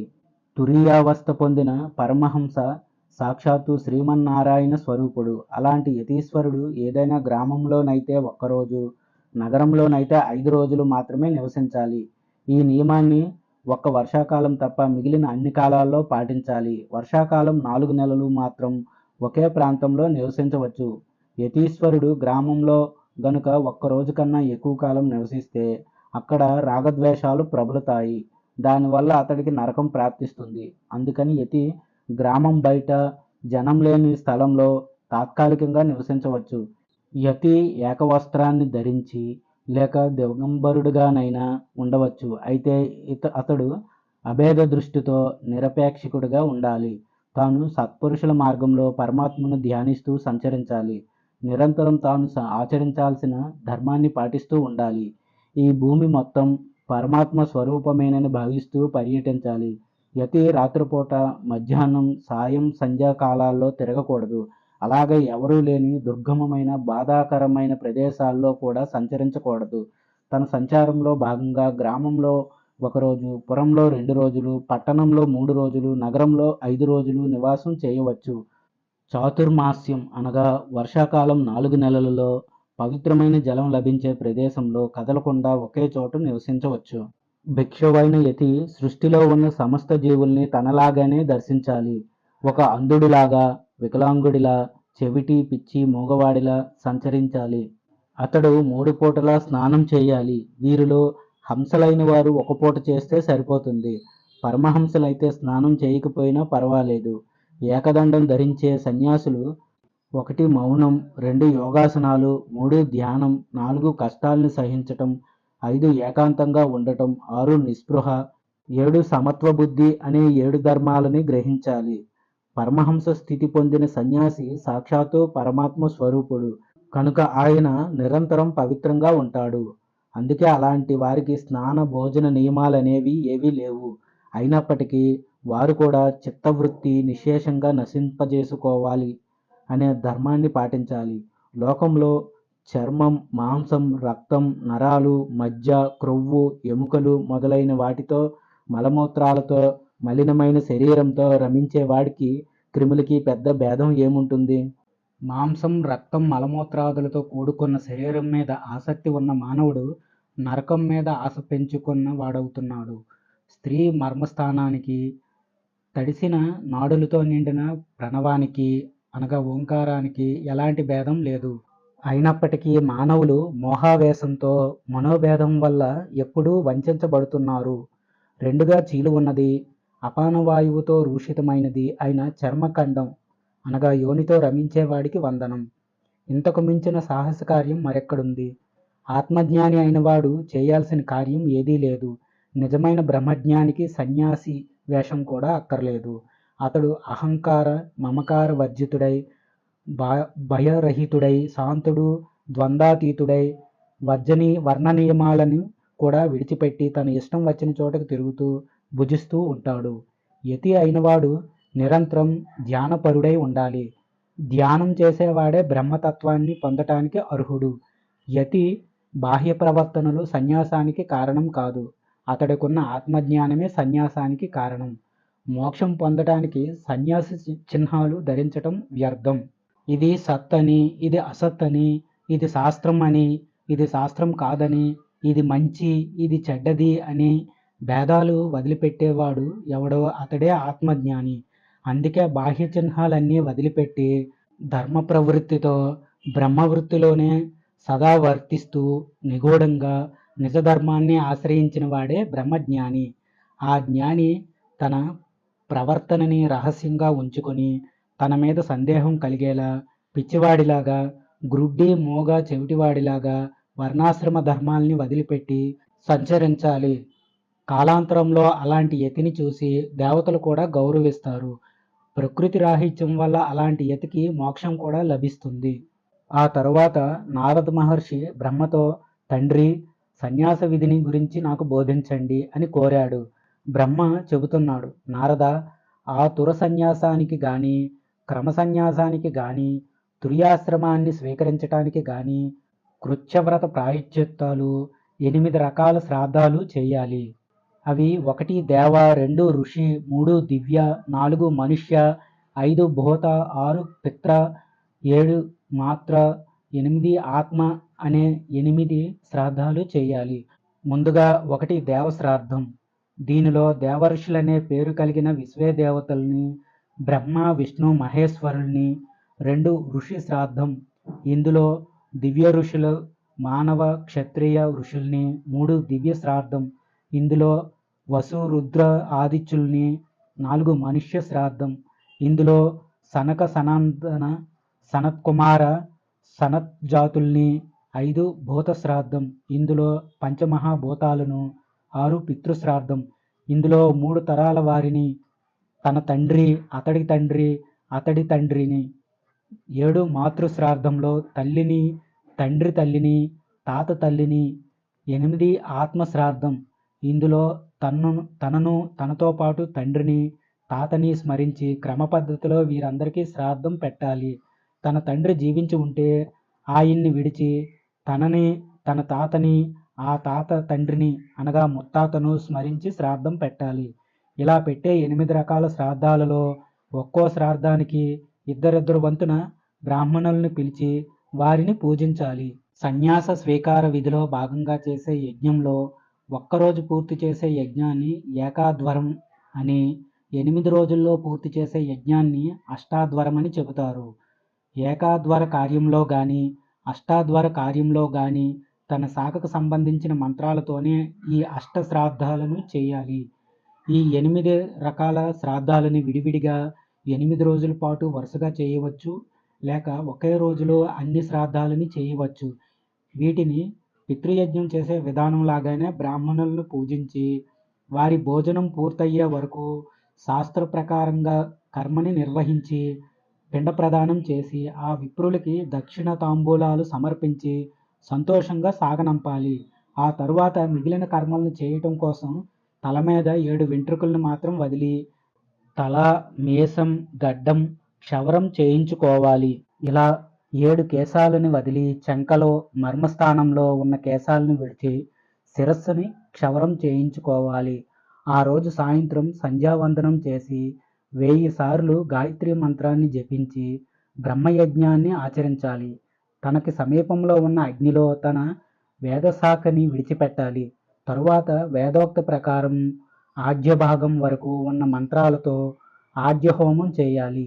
ఆ హోమం పూర్తయ్యాక తాను తనతో ఉన్నవారితో 3 సార్లు సక్తుప్రాసన చేసి ఆచమన విధితో అగ్నిని రక్షించాలి. ఆ అగ్నిని ఉత్తర దిశలో తాను జింక చర్మం మీద కూర్చొని పురాణ శ్రవణం చేస్తూ ఆ రాత్రి మొత్తం జాగారం చేయాలి. 4వ జాము చివర్లో స్నానం చేసి రక్షించి ఉంచిన అగ్నిలో చరువని వండి 6 పురుష సూక్త మంత్రాలు పఠిస్తూ ఆ చదువులో 16 ఆహుతుల్ని ఆవాహనం చేయాలి. ఆ తర్వాత ఆచమనం చేసి దక్షిణతో సహా నూతన వస్త్రాన్ని, బంగారు పాత్రని, ఆవుని దానం చేయాలి. ఇలా ఈ కార్యక్రమం అంతా పూర్తి చేసి బ్రహ్మోద్వాసన పలకాలి. సంవావీధి అనే మంత్రంతో అగ్నిని తన ఆత్మలో ఆరోపించుకోవాలి. ఆరోపించిన ఆ అగ్నిని ధ్యానించి ప్రదక్షిణ నమస్కారాలు చేసి దానికి ఉద్వాసన పలకాలి. తరువాత సహస్ర గాయత్రి చేయాలి. సూర్యోపాస్థానం చేసి నీళ్లలో నాభి వరకు మునిగేలా కూర్చొని అష్టదిక్పాలకులకి ఆర్ఘ్య ప్రదానం చేయాలి. తరువాత గాయత్రికి ఉద్వాసన పలికి సావిత్రిని, భువ, భువః, స్వాహ అనే వ్యాహృతుల్ని ప్రవేశపెట్టాలి. తరువాత ఈ సంసార వృక్షానికి నేను పోషకుడిని, నీ కీర్తి పర్వత శిఖరమంత ఉన్నతంగా ఉంది. దీనికి కారణం ఆ పరమాత్మే. సూర్యుడిలో ఉన్న విధంగానే నాలో కూడా పరిశుద్ధమైన ఆత్మతత్వం ఉన్నది. నేను బాగా ప్రకాశించే జ్ఞాన సంపదను, నా బుద్ధిలో సర్వజ్ఞ లక్షణాలున్నాయి. నేను ఎప్పటికీ నశించేవాడిని కాను అని త్రిశంకుడు వేదానువచనం ఏ విధమైన ఓంకారం వేదాల్లో గొప్పగా చెప్పబడిందో, వేదామృతం నుంచి ఆవిర్భవించిన ఆ శుద్ధ ఓంకారం నన్ను ప్రజ్ఞావంతుణ్ణి చేయుగాక. తేజస్వరూపమైన ఓ ఓంకారమా, నీ వల్ల నేను ఆత్మజ్ఞానం కలిగిన వాడిని అగుదునుగాక. నా శరీరం జ్ఞానార్హతని పొందుగాక. నా నాలుక మధురంగా పలుకుగాక. నా చెవులు వేదాంతాన్ని వినుగాక. ఓంకారమా, నీవు పరమాత్మకి నివాసంగా ఉంటున్నావు. అయినా లోకజ్ఞానంతో నీవు మూసివేయబడ్డావు. నేను దారైషణ, ధనైషణ, లోకైషణ అనే 3 రకాల ఈశానల నుంచి ముక్తిని పొందాను. భూర్భస్వవర్లోకాల 3 నా చేత విడవబడ్డాయి అని చెప్పి తరువాత అహం వృక్ష శరీరివా అనే మంత్రం నుంచి సన్యస్తం మయా అనే మంత్రం వరకు ఉన్న మంత్రాలను కొంచెం బిగ్గరగా ఉచ్చస్వరంతో మనస్సుతో వాక్కుతో ఉచ్చరించాలి. తర్వాత అభయం సర్వభూతేభ్యో మత్తస్సర్వం ప్రవర్తతే స్వాహ అనే మంత్రం పఠించి జలప్రాసన చేయాలి. తర్వాత తూర్పు దిక్కుకు తిరిగి 2 చేతులతో నమస్కరిస్తూ ఓం స్వాహ అనే మంత్రం చెబుతూ తన శిఖను తీసేయాలి. తరువాత యజ్ఞోపవేతం అనే మంత్రం నుంచి మేధాం ప్రయచ్చతే అనే మంత్రం వరకు యజ్ఞోపవేత మంత్రంగా చెప్పబడింది. ఈ యజ్ఞోపవేతం అనేది మొట్టమొదట బ్రహ్మదేవుడికి సహజంగా పవిత్రంగా ఉంది. ఆ సూత్రం ఆయుర్వృద్ధిని కలుగజేస్తుంది. ఎంతో గొప్పదైన ఓ యజ్ఞోపవేతమా, నాకు సకల శుభాలని ప్రసాదించు. ఈ యజ్ఞోపవేతం ప్రకాశవంతంగా బలవంతంగా అగుగాక. ఓ యజ్ఞోపవేతమా, నీవు బాహ్యంగా కాక నా హృదయ మధ్యభాగంలోకి చేరి నీ పవిత్రమైన స్వరూపంతో నాకు సదా కీర్తిని, బలాన్ని, జ్ఞాన వైరాగ్యాల్ని, సద్బుద్ధిని ప్రసాదించుమా అని ప్రార్థించాలి. ఆ తరువాత యజ్ఞోపవేతాన్ని తెంచేసి చేతులతో నీళ్లను తీసుకొని ఓం భుహ సముద్రం గచ్చత్ స్వాహ అనే మంత్రాన్ని 3 సార్లు చెప్పి ఆ నీళ్లలో జంజాన్ని విడిచిపెట్టాలి. తర్వాత ఓం భుహ అనే మంత్రాన్ని 3 సార్లు చెప్పి అభిమంత్రించి ఆ నీళ్లను ఆచమనం చేసి ఓం భుహ స్వాహ అనే మంత్రాన్ని చెప్పి తన వస్త్రాన్ని మొలత్రాడుని కూడా నీటిలో విడిచిపెట్టాలి. ఇప్పటి వరకు అన్ని కర్మల్ని నిర్వర్తించాను అని జ్ఞాపకం చేసుకోవాలి. ఆ తరువాత వస్త్రాచ్ఛాదన ఏమీ లేకుండా స్వస్వరూపాన్ని అనుసంధానం చేసుకుంటూ 2 చేతుల్ని పైకి ఎత్తి ఉత్తర దిశగా వెళ్ళాలి. విద్వచ్చన్యాసి గనుక అయితే ఇంతకు ముందు చెప్పిన విధంగా సద్గురువు నుంచి ప్రణవాన్ని, మహావాక్యాన్ని ఉపదేశం పొంది సుఖంగా సంచరిస్తూ పరబ్రహ్మ స్వరూపుడైన నాకంటే వేరే పదార్థం ఏదీ లేదు అనే స్థిరమైన బుద్ధితో ఉండాలి. అతడు కేవలం ఫలాలు, పత్రాలు, నీళ్లు మాత్రమే భోజనంగా స్వీకరిస్తూ కొండల్లో, అడవుల్లో, దేవాలయాల్లో తిరుగుతూ సర్వాన్ని త్యజించి దిగంబరుడిగా సంచరిస్తూ ఉండాలి. సర్వకాలాలలో స్వస్వరూపానందాన్ని అనుభవిస్తూ కర్మల్ని విడిచిపెట్టి ప్రాణాయామాన్ని ఆచరిస్తూ ఫలాలతో, జలాలతో కడుపు నింపుకుంటూ జీవితాన్ని గడపాలి. మోక్షాన్ని కోరుతూ అవసాన సమయంలో తారక మంత్రాన్ని జపిస్తూ పర్వత గుహల్లో తన శరీరాన్ని విడిచిపెట్టాలి. సన్యాసులనేవారు ఒకటి విద్వచ్చన్యాసి, 2 వివిధిషా సన్యాసి అని 2 విధాలుగా ఉంటారు. బ్రహ్మజ్ఞానం కలిగిన తర్వాత సన్యసించిన వాడు విద్వచ్చన్యాసి. బ్రహ్మజ్ఞానం పొందటం కోసం సన్యసించిన వాడు వివిధిషా సన్యాసి. జాతరూపాది ధర్మాలు అనగా నియమాది విద్యుచ్చన్యాసి కోసం చెప్పబడ్డాయి. వివిధిషా సన్యాసికి విధించబడిన ధర్మాలు ఇవి. ఇతడు సన్యాస కర్మలు పూర్తి చేసిన తరువాత 100 అడుగులు నడవాలి. అప్పుడు అక్కడున్న బ్రాహ్మణుడు ఓ మహాభాగా, ఆగు ఆగు, ఇదిగో దండ కమండలాలు స్వీకరించు, వస్త్రాలు తీసుకో అని చెప్పాలి. అప్పుడా సన్యాసి దండాన్ని, కటిసూత్ర కౌపీనాలని, ఏకవస్త్రాన్ని, కమండలాన్ని గ్రహించి ప్రణవం మహావాక్యం గురించి తెలుసుకోవటం కోసం సద్గురువు దగ్గరికి వెళ్ళాలి. ఇక ఆ సన్యాసి ఎలాంటి దండాన్ని ధరించాలంటే మంచి ఎత్తు కలిగింది, కనుపులు లేనిది, వంకర లేనిది, అందమైనది, చివర్లో నల్లగా ఉండనిది, మంచి లక్షణాలతో ఉన్నది అయిన వేణు అనగా వెదురు దండాన్ని ఆచమన పూర్వకంగా సఖా మాగోప తన్ని వారయ అను మంత్రం చెబుతూ గ్రహించాలి. దీని భావం ఏమిటంటే, మిత్రుడు లాంటి ఓ దండమా, నన్ను రక్షించు, నాకు ఓజస్సుని ప్రసాదించు. నీవు దేవేంద్రుడి వజ్రం లాంటి దానివి, ఇంద్రుడికి స్నేహితుడివి. అలాంటి ఇంద్రుడికి చెందిన ఓ దండరాజమా, నా పాపాలన్నీ నశింపజేసి నాకు ఆనందాన్ని ప్రసాదించు అని తరువాత జగజ్జీవనం సర్వసౌమ్య అను మంత్రంతో ఓంకారాన్ని ఉచ్చరిస్తూ కమండలాన్ని గ్రహించాలి. ఆ తరువాత కౌపీన దారం కటి సూత్రమితి గుహ్యాచ్ఛాదకం కౌపీన మోమితి శీతవాతోష్ణ త్రాణకం దైహిక రక్షణ మోమితి అనే ఈ 3 మంత్రాల్ని పఠిస్తూ క్రమంగా కటిసూత్రాన్ని, కౌపీనాన్ని, వస్త్రాల్ని ఆచమనపూర్వకంగా గ్రహించాలి.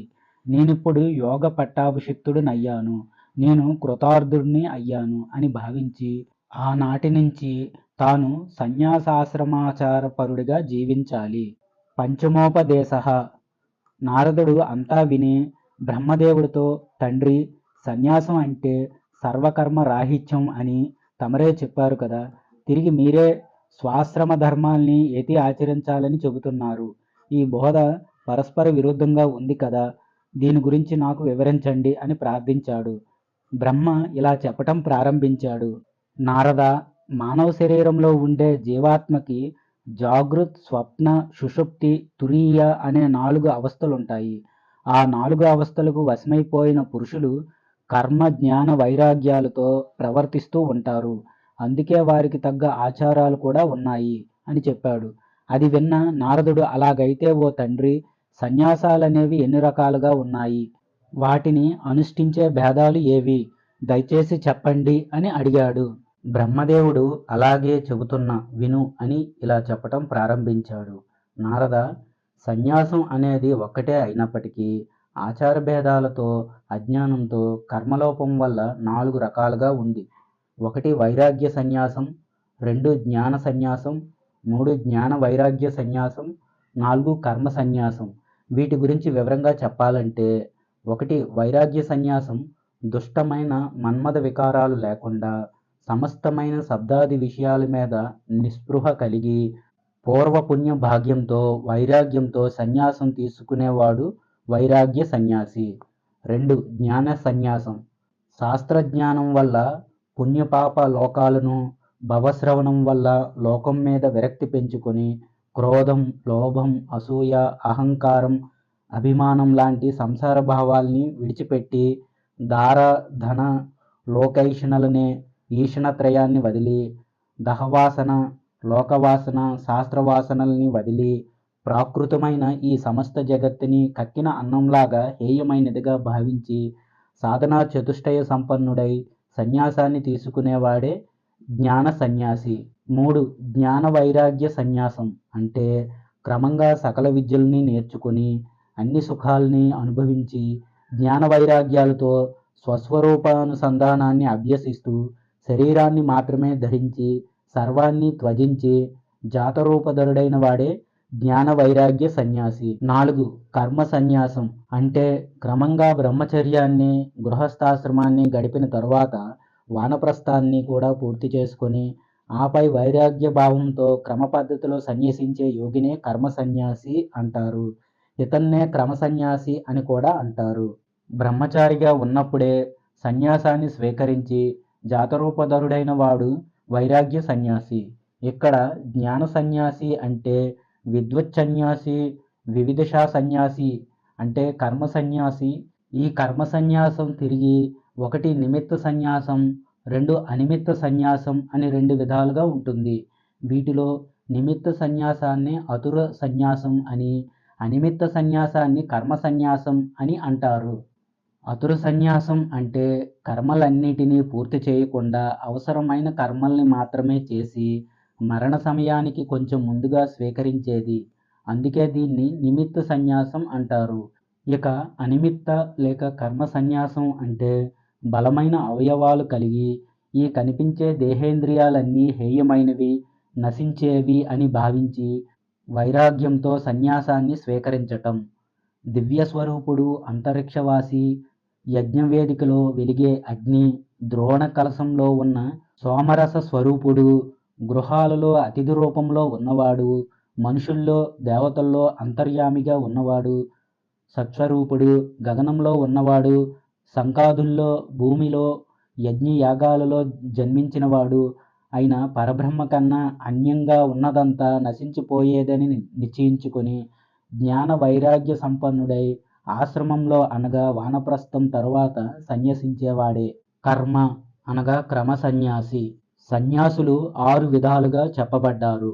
1 కుటీచకుడు, 2 బహుదకుడు, 3 హంసుడు, 4 పరమహంసుడు, 5 తుర్యాతీతుడు, 6 అవధూత అని. 1 కుటీచకుడు అంటే శిఖ, యజ్ఞోపవీత, దండ, కమండలాల్ని ధరించేవాడు. వీటితో పాటు కౌపీనాన్ని, బొంతని ధరించేవాడు. తల్లి, తండ్రి, గురువుల్ని పూజించేవాడు. పిఠర, కనిత్రాది మంత్రాల్ని పఠించేవాడు. ఒకే ప్రదేశంలో భుజించేవాడు. తెల్లటి ఊర్ధ్వపుండ్రాల్ని పెట్టుకునేవాడు. 2 బహుదకుడు. ఇతడు కూడా శిఖ, యజ్ఞోపవీతం, దండకమండలాలు, కౌపీనాన్ని బొంతని ధరించేవాడు. త్రిపుండ్రాల్ని ధరించి మధుకర భిక్షలో నిత్యం 8 కబలాలు మాత్రమే తినేవాడు. 3. హంస జటల్ని ఊర్ధ్వపుండ్రాల్ని ధరిస్తాడు. గృహ నియమాల్ని పాటించకుండా మధుకర భిక్షాన్ని భుజించేవాడు. కౌపీనాన్ని కపాలాన్ని ధరించేవాడు. 4. పరమహంస శిఖ యజ్ఞోపవీతాల్ని వదిలేసినవాడు. రోజు కేవలం 5 గృహాలలో మాత్రమే భిక్షను స్వీకరించేవాడు. చేతిలోనే భుజించేవాడు. కేవలం ఒక కౌపీనాన్ని, ఒకే వస్త్రాన్ని, ఒకే దండాన్ని ధరించేవాడు. త్యాగి, శరీరమంతా విభూతి పూసుకునేవాడు. 5. తుర్యాతీతుడు ఆవులాగా కేవలం తన నోటితోనే ఆహారం స్వీకరించేవాడు. కేవలం రోజు 3 ఇళ్లలో మాత్రమే భిక్ష స్వీకరించేవాడు. దిగంబరుడై ఒక శవంలాగా ఇంద్రియ వృత్తులేమీ లేనివాడుగా కనిపించేవాడు. 6. అవధూత ఎలాంటి నియమాలు లేనివాడు. అన్ని కులాల అనగా 6 కులాలు వారి నుంచి అజగర వృత్తితో ఆహారాన్ని స్వీకరించేవాడు. స్వస్వరూపాన్ని అనుసంధానం చేసుకునేవాడు. ప్రాణావసాన సమయంలో అత్యవసరంగా ఆతుర సన్యాసం స్వీకరించేవాడు.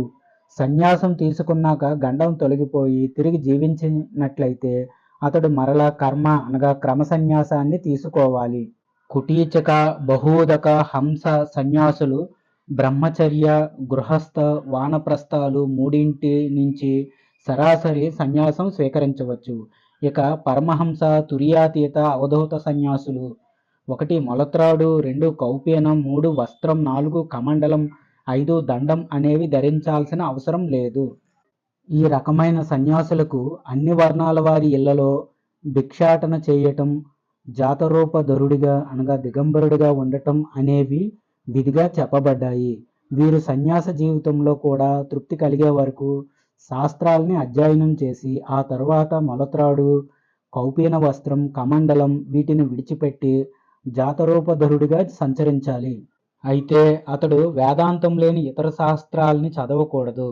కేవలం ఓంకారాన్ని తప్ప ఇతర శబ్దాల్ని శ్రవణం చేయకూడదు. తర్క వ్యాకరణాది శాస్త్రాల్ని అధ్యయనం చేయకూడదు. తాను నిత్యం పరబ్రహ్మ భావంతో ఉంటూ ఇతరులతో శాంతంగా మెల్లగా సంభాషించాలి. ఇతరులతో అనవసరమైన సంభాషణలు చేయక వీలైనంత వరకు సంజ్ఞలతోనే సంభాషించాలి. కామప్రసంగాలు చేసే స్త్రీలతో సంభాషించరాదు. ఇలాంటి నియమాలు పాటించే యతి దేవతా పూజ, ఉత్సవాల దర్శనం, తీర్థయాత్రలు చేయకూడదు. ఇవి అతడికి స్వధర్మాలు కావు.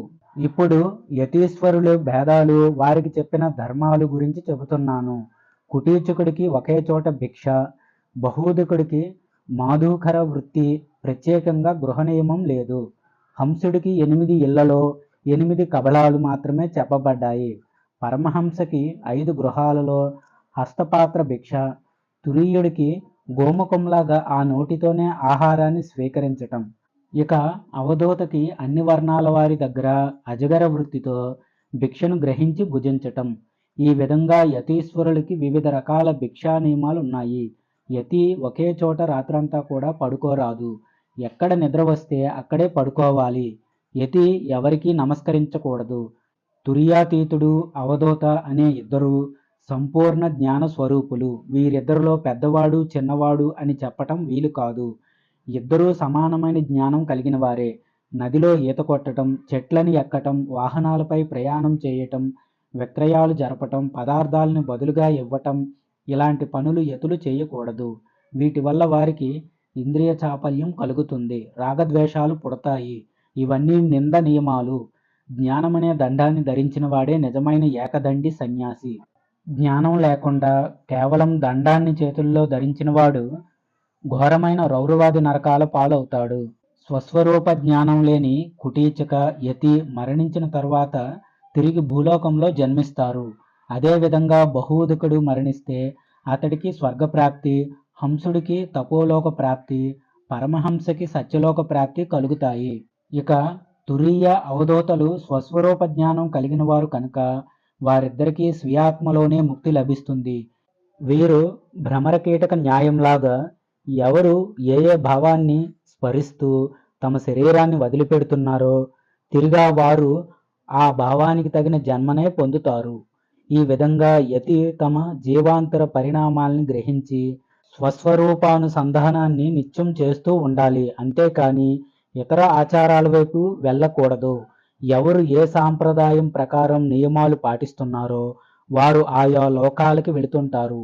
వీరిలో ఆత్మ వైరాగ్య సంపన్నుడైన వాడు తన ఆత్మలోనే మోక్షాన్ని పొందుతాడు. ఏకరూపుడుగా ఉన్న ఆత్మ జాగృత్, స్వప్న, సుషుప్తి అవస్థలలో జాగృత అవస్థలో విశ్వుడిగా, స్వప్నావస్థలో తైజసుడిగా, సుషుప్తి అవస్థలో ప్రాజ్ఞుడిగా మారుతాడు. ఇక్కడ కార్యభేదం వల్లనే కారణభేదం ఏర్పడుతుంది. అందువల్ల కార్యరూప జీవాత్మ భేదం వల్ల కారణరూపమైన ఈశ్వర భేదం ఆయా అవస్థల్ని అనుసరించి ఏర్పడుతుంది. కర్మ, జ్ఞాన, అంతరేంద్రియాలు ఈ మూడు కలిపి మొత్తం 14 ఇంద్రియాలు మానవుడిలో ఉన్నాయి. ఈ ఇంద్రియాలలో అంతరేంద్రియ వృత్తులనేవి బాహ్య ఇంద్రియ వృత్తులకి ఉపదాన కారణాలవుతాయి. అసలు అంతరేంద్రియ వృత్తి లేకపోతే బాహ్యేంద్రియ వృత్తి కలగదు. అంతరంగంలోని వృత్తులేవంటే 1 మనో, 2 బుద్ధి, 3 చిత్త, 4 అహంకారాలు. ఈ వృత్తుల ప్రకారమే జీవుడి చేష్టల్లో భేదం కనిపిస్తుంది. జీవుడి స్థానాల గురించి చెబుతున్నాను. జీవుడు అనేవాడు జాగృత అవస్థలో నేత్రాల్లో, స్వప్నావస్థలో కంఠంలో, సుషుప్తి కాలంలో హృదయంలో, తుర్యావస్థలో సహస్రారంలో నివసిస్తుంటాడు. వీటిలో తుర్యావస్థ అనేది నశించనిది. తుర్యాత్మ అక్షరమైనది. అవస్థలు మారుతుంటాయి కానీ సమాధి స్థితి మాత్రం ఎలాంటి మార్పు లేనిది. అది ఏకరూపంతో ప్రకాశించేది. ఈ విషయాన్ని తెలుసుకున్న జీవుడు జాగృతావస్థలో, సుషుప్తిలో ఏమీ తెలియని వాడిలా ప్రపంచానికి అతీతుడిగా నివసిస్తుంటాడు. అలా నివసించే జీవుడు స్వప్నావస్థలో కూడా స్వరూప జ్ఞానం కలవాడవుతాడు. ఇలా జ్ఞానాన్ని పొందినవాడే జీవన్ముక్తుడు. ఇతడికే మోక్షం లభిస్తుందని సకల వేదార్థాలు ప్రవచిస్తున్నాయి. అసలు ఇహపర లోకాల మీద ప్రీతి కలిగిన వాడెవడూ భిక్షువు కాలేడు. అతడికి ఎలాంటి కోరిక ఉంటే అలాంటి ఫలితమే లభిస్తుంది. బ్రహ్మానుసంధానం కన్నా పరమైన శాస్త్రం పెద్ద ఒంటె చిన్న కుండని మోసిన విధంగా వ్యర్థమైపోతుంది. అదేవిధంగా యోగ, సాంఖ్య శాస్త్రాలు, మంత్రతంత్ర వ్యాసంగాలు అనేవి యతికి ఉంటే అది శవానికి చేసే అలంకారాలలాగా వ్యర్థాలే అని గ్రహించాలి. యతి యోగ విద్యల్లో, శాస్త్ర విద్యల్లో పారంగతుడు కాకూడదు. మంత్రతంత్ర విద్యల మీద ఆసక్తి పెంచుకోకూడదు. ఈ విధంగా భౌతిక విద్యల మీద ఆసక్తి ఉన్న భిక్షువు శవాలంకారంలాగా, చర్మాన్ని కుట్టేవాడిలాగా కర్మాచారానికి, శాస్త్రానికి దూరమవుతాడు. ఇలాంటి యతి ఓంకారాన్ని పలుకకూడదు. యతి ఆమదంలోని నురుగులాగా సర్వాన్ని వర్జించి తన మనసునే దండంగా చేసుకొని చేతిని పాత్రగా ఉపయోగించుకుని దిగంబరుడిగా సంచరించాలి. యతి బాలుడిలా, పిశాచంలా, పిచ్చివాడిగా ప్రవర్తిస్తూ మరణాన్ని, ఆయుర్దాయాన్ని కోరకుండా కేవలం కాలం కోసం ఎదురు చూస్తూ ఉండాలి. రాజాజ్ఞ కోసం ఎదురుచూసే సేవకుడిలాగా తన శరీరాన్ని వదిలిపెట్టే సమయం కోసం నిరీక్షించాలి. తితీక్ష, జ్ఞానం, వైరాగ్యం, సమధమాది లక్షణాలు కలిగి ఉండకుండా కేవలం భిక్షాన్ని మాత్రం భుజించేవాడు నిజమైన యతి కాదు. అలాంటి వాడు ఆ వృత్తికి కళంకం తెచ్చినవాడు మాత్రమే అవుతాడు. మోక్షం అనేది కేవలం దండం ధరించటం వల్ల కానీ, ముండనం చేసుకోవటం వల్ల కానీ, కాషాయ వస్త్రాలు వేసుకోవటం వల్ల కానీ లభించదు. జ్ఞానం అనే దండాన్ని ధరించిన వాడే సన్యాసి. జ్ఞానాన్ని వదిలేసిన సన్యాసి దండాన్ని అలంకారంగా ధరించినప్పటికీ అతడు ఘోరమైన రౌరవాది నరకాలకి పోతాడు. యతికి కీర్తి ప్రతిష్టలనేవి శూకరమలంతో సమానమని మహర్షులు చెబుతారు. కనుక కీర్తి ప్రతిష్టల కోసం పాకులాడకూడదు. యతి అయాచితంగా తనకు లభించిన వస్త్రాల్ని, భోజనాన్ని మాత్రమే స్వీకరించాలి. ఎవడైతే స్వప్నంలో కూడా ధ్యానశీలాన్ని కలిగి ఉంటాడో, పరబ్రహ్మనే చింతిస్తూ ఉంటాడో అతడే గొప్ప బ్రహ్మవాది అనిపించుకుంటాడు. ఏ పదార్థం కానీ, అవసరమైన వస్తువు కానీ లభించనప్పుడు యతి దుఃఖించకూడదు. అలాగే అవి లభించినప్పుడు సంతోషపడకూడదు. కేవలం ప్రాణం నిలుపుకోవటానికి అవసరమైన వాటినే స్వీకరించాలి. ఎప్పుడూ పంచతన్మాత్రలతో సంబంధం లేనివాడిగా ఉండాలి. పూజలు చేయటం, చేయించుకోవటం మీద ఇష్టాన్ని కలిగి ఉండకూడదు. ఎందుకంటే వీటి వల్ల ముక్తుడైనప్పటికీ ఆ యతి తిరిగి బంధనాల్లో చిక్కుపడతాడు. యతీశ్వరుడు తన ప్రాణం నిలబడటం కోసం భిక్షాటన చేయాలి. అది గృహస్థులు వంట పూర్తి చేసుకుని వారి భోజనం చేసిన తరువాతే వారి గృహాలకి భిక్ష కోసం వెళ్ళాలి. చేతుల్లో భిక్షను స్వీకరించేవాడు ఎక్కువసార్లు భిక్ష కోసం పోకూడదు. తాను స్వీకరించిన భిక్షని నడుస్తున్నప్పుడు, నిల్చున్నప్పుడు అప్పటికప్పుడే భక్షించాలి. మధ్యలో ఆచమనం కూడా చేయకూడదు. నిర్మలమైన మనసు కలిగిన మహాత్ములు సముద్రంలాగా మర్యాదని అతిక్రమించరు. అలాగే సూర్యుడిలాగా నియమం తప్పకుండా ఉంటారు. ఆవు ఎలాగైతే తన నోటితో ఆహారం స్వీకరిస్తుందో, యతి కూడా నోటితోనే ఆహారం స్వీకరిస్తూ సంచరించాలి. ఇలా చేసే యతి అన్ని ప్రాణులకి ప్రీతిపాత్రుడిగానే ఉంటాడు. భిక్ష కోసం అనింద్యమైన ఇళ్లకు మాత్రమే వెళ్ళాలి. ఇంటి తలుపు తెరిచి ఉన్నప్పుడు మాత్రమే భిక్షాటన చేయాలి. తలుపులు మూసి ఉన్న ఇళ్లకు వెళ్ళి తలుపు తట్టి అడగకూడదు. పాత ఇళ్లలో లేక చెట్ల మొదట్లో నివసిస్తూ ఇష్టం అయిష్టం అనేవి లేకుండా ఉండాలి. సూర్యాస్తమయ సమయంలో ఎక్కడ ఉంటే ఆ స్థానంలోనే నిద్రించాలి. యతికి అగ్నికార్యం, స్థిర నివాసం పనికిరావు. దొరికిన దానితోనే తృప్తి పడాలి. ఇలా ఉన్న జితేంద్రియుడే నిజమైన యతీశ్వరుడు. సన్యాసి అయినవాడు ఆశ్రమం స్వీకరించాక వనాన్ని ఆశ్రయించి జ్ఞానయజ్ఞాన్ని చేస్తూ ఇంద్రియ నిగ్రహంతో ఉంటూ కాలం కోసం ఎదురు చూస్తున్నట్లయితే అతడు ఆ పరబ్రహ్మను పొందుతాడు. ఏ యతి సకల జీవులకి అభయాన్నిస్తూ సంచరిస్తుంటాడో అలాంటి యతికి ఏ జీవి వల్ల భయం ఉండదు. యతి తాను ఎలాంటి అభిమానం లేకుండా, అహంకారం ద్వంద్వాల్ని వదిలి, సంశయాలు లేకుండా, ఎవరినీ కోపించకుండా, ద్వేషించకుండా, అసత్యం చెప్పకుండా సంచరించాలి. ఏ జీవికి హాని చేయకుండా దేవాలయాల్లో నివసిస్తూ ఆకలి వేసినప్పుడు మాత్రమే భిక్షను స్వీకరిస్తూ ఉండే మునీశ్వరుడు సాక్షాత్తు ఆ పరబ్రహ్మ స్వరూపుడే అవుతాడు. సన్యాసి ఎప్పుడూ గృహస్థులతో కలిసి సంచరించకూడదు. ఎలాంటి సుఖం కలిగినా సంతోషించకూడదు. సూర్యుడు వెలుగున్నంత వరకు భూమి మీద ఒక కీటకంలాగా సంచరించాలి. ఆశీర్వాదాలు, లౌకిక కర్మలు, హింస అనేవి యతి చేయకూడదు. ధర్మ విరుద్ధమైన శాస్త్రాభ్యాసాల మీద ప్రీతి కలిగి ఉండకూడదు. జీవనాధారం కోసం ఏ వృత్తిని నిర్వచించకూడదు. వితర్కుతర్కాలు చేయకూడదు. అధికంగా కార్యకలాపాలు చేయకూడదు. తనకు దైవవశాత్తు లభించిన మహిమలు, సిద్ధులు బహిర్గతం చేయకూడదు. చూసేవారికి తానకు ఉన్మత్తుడిలా కనిపించాలి. ఇది మంచి, ఇది చెడు అని ఆలోచించకూడదు. లౌకిక విషయాల మీద ఉదాసీనంగా ఉంటూ ఆత్మాభిరాముడై కాలం గడపాలి. ఎప్పుడూ ఒంటరిగానే సంచరించాలి. నిశ్చంగుడిగా, ఆత్మస్వరూపుడిగా, సమదర్శిగా ఉండాలి. నిజమైన యతి పిల్లవాడిలా క్రీడించాలి. సర్వజ్ఞుడైనప్పటికీ జడుడిలా సంచరించాలి. బ్రహ్మజ్ఞాని అయినప్పటికీ పిచ్చివాడిలా మాట్లాడాలి. గొప్ప వేదాంతి అయినప్పటికీ భిక్షాటన చేయాలి. దుష్టులైన వారు తనని దూషించినా, అవమానించినా, కొట్టినా, గెంటేసినా వారికి కోప్పడకుండా వారి మీద క్షమను ప్రదర్శించాలి. ఎవరు ఏ రకమైన అవమానాలు చేసినా, ఎంతగా దుర్భాషలాడినా మోక్షాన్ని కోరే యతి వాటన్నిటినీ ఓర్చుకొని సహనవంతుడై ఉండాలి. ఇతరులు తన మీద చేసే దుష్కృత్యాలన్నీ తన మేలు కోసమేనని భావించిన యతి యోగసిద్ధిని పొందుతాడు. తాను ఎప్పుడూ సజ్జన మార్గంలోనే సంచరించాలి. మానవులకి, పశుపక్షాదులకి కూడా త్రికరణపూర్వకంగా ఎలాంటి హాని చేయకూడదు. నిరంతరం యోగాన్ని చేస్తూ సర్వసంగ పరిత్యాగిగా హరిషడ్వర్గాలను జయించి ఒక గొప్ప పరివ్రాజకుడిగా సంచరించాలి. స్వీకరించిన భిక్షాన్నాన్ని మౌనంగా భుజించటం, ఎక్కువగా తపోధ్యానాలు చేయటం, మంచి జ్ఞానాన్ని కలిగి ఉండటం, వైరాగ్య భావంతో నడవటం అనేవి భిక్షువు ధర్మాలు. నిత్యం యోగాధ్యాయ పరాయణుడిగా ఉంటూ కాషాయ వస్త్రాల్ని ధరించి ఏదైనా ఊరు బయట కానీ, చెట్ల మొదట్లో కానీ, దేవాలయంలో కానీ నివసించాలి. ఎప్పుడూ భిక్షాటన వృత్తిలోనే ఉండాలి. ఒకే ఇంట్లో భుజించకూడదు. తన మనసు పరిశుద్ధం అయ్యేంత వరకు ఈ విధంగానే సంచరించాలి. చిత్తశుద్ధి కలిగిన తరువాత ఇక ఎక్కడైనా సంచరించవచ్చు. మునీశ్వరుడైన వాడు బాహ్యంలో, అంతరంగంలో అంతటా ఆ పరమాత్మని దర్శిస్తూ సుఖదుఖాలను సమానంగా భావిస్తూ క్షమాగుణంతో ఉండాలి.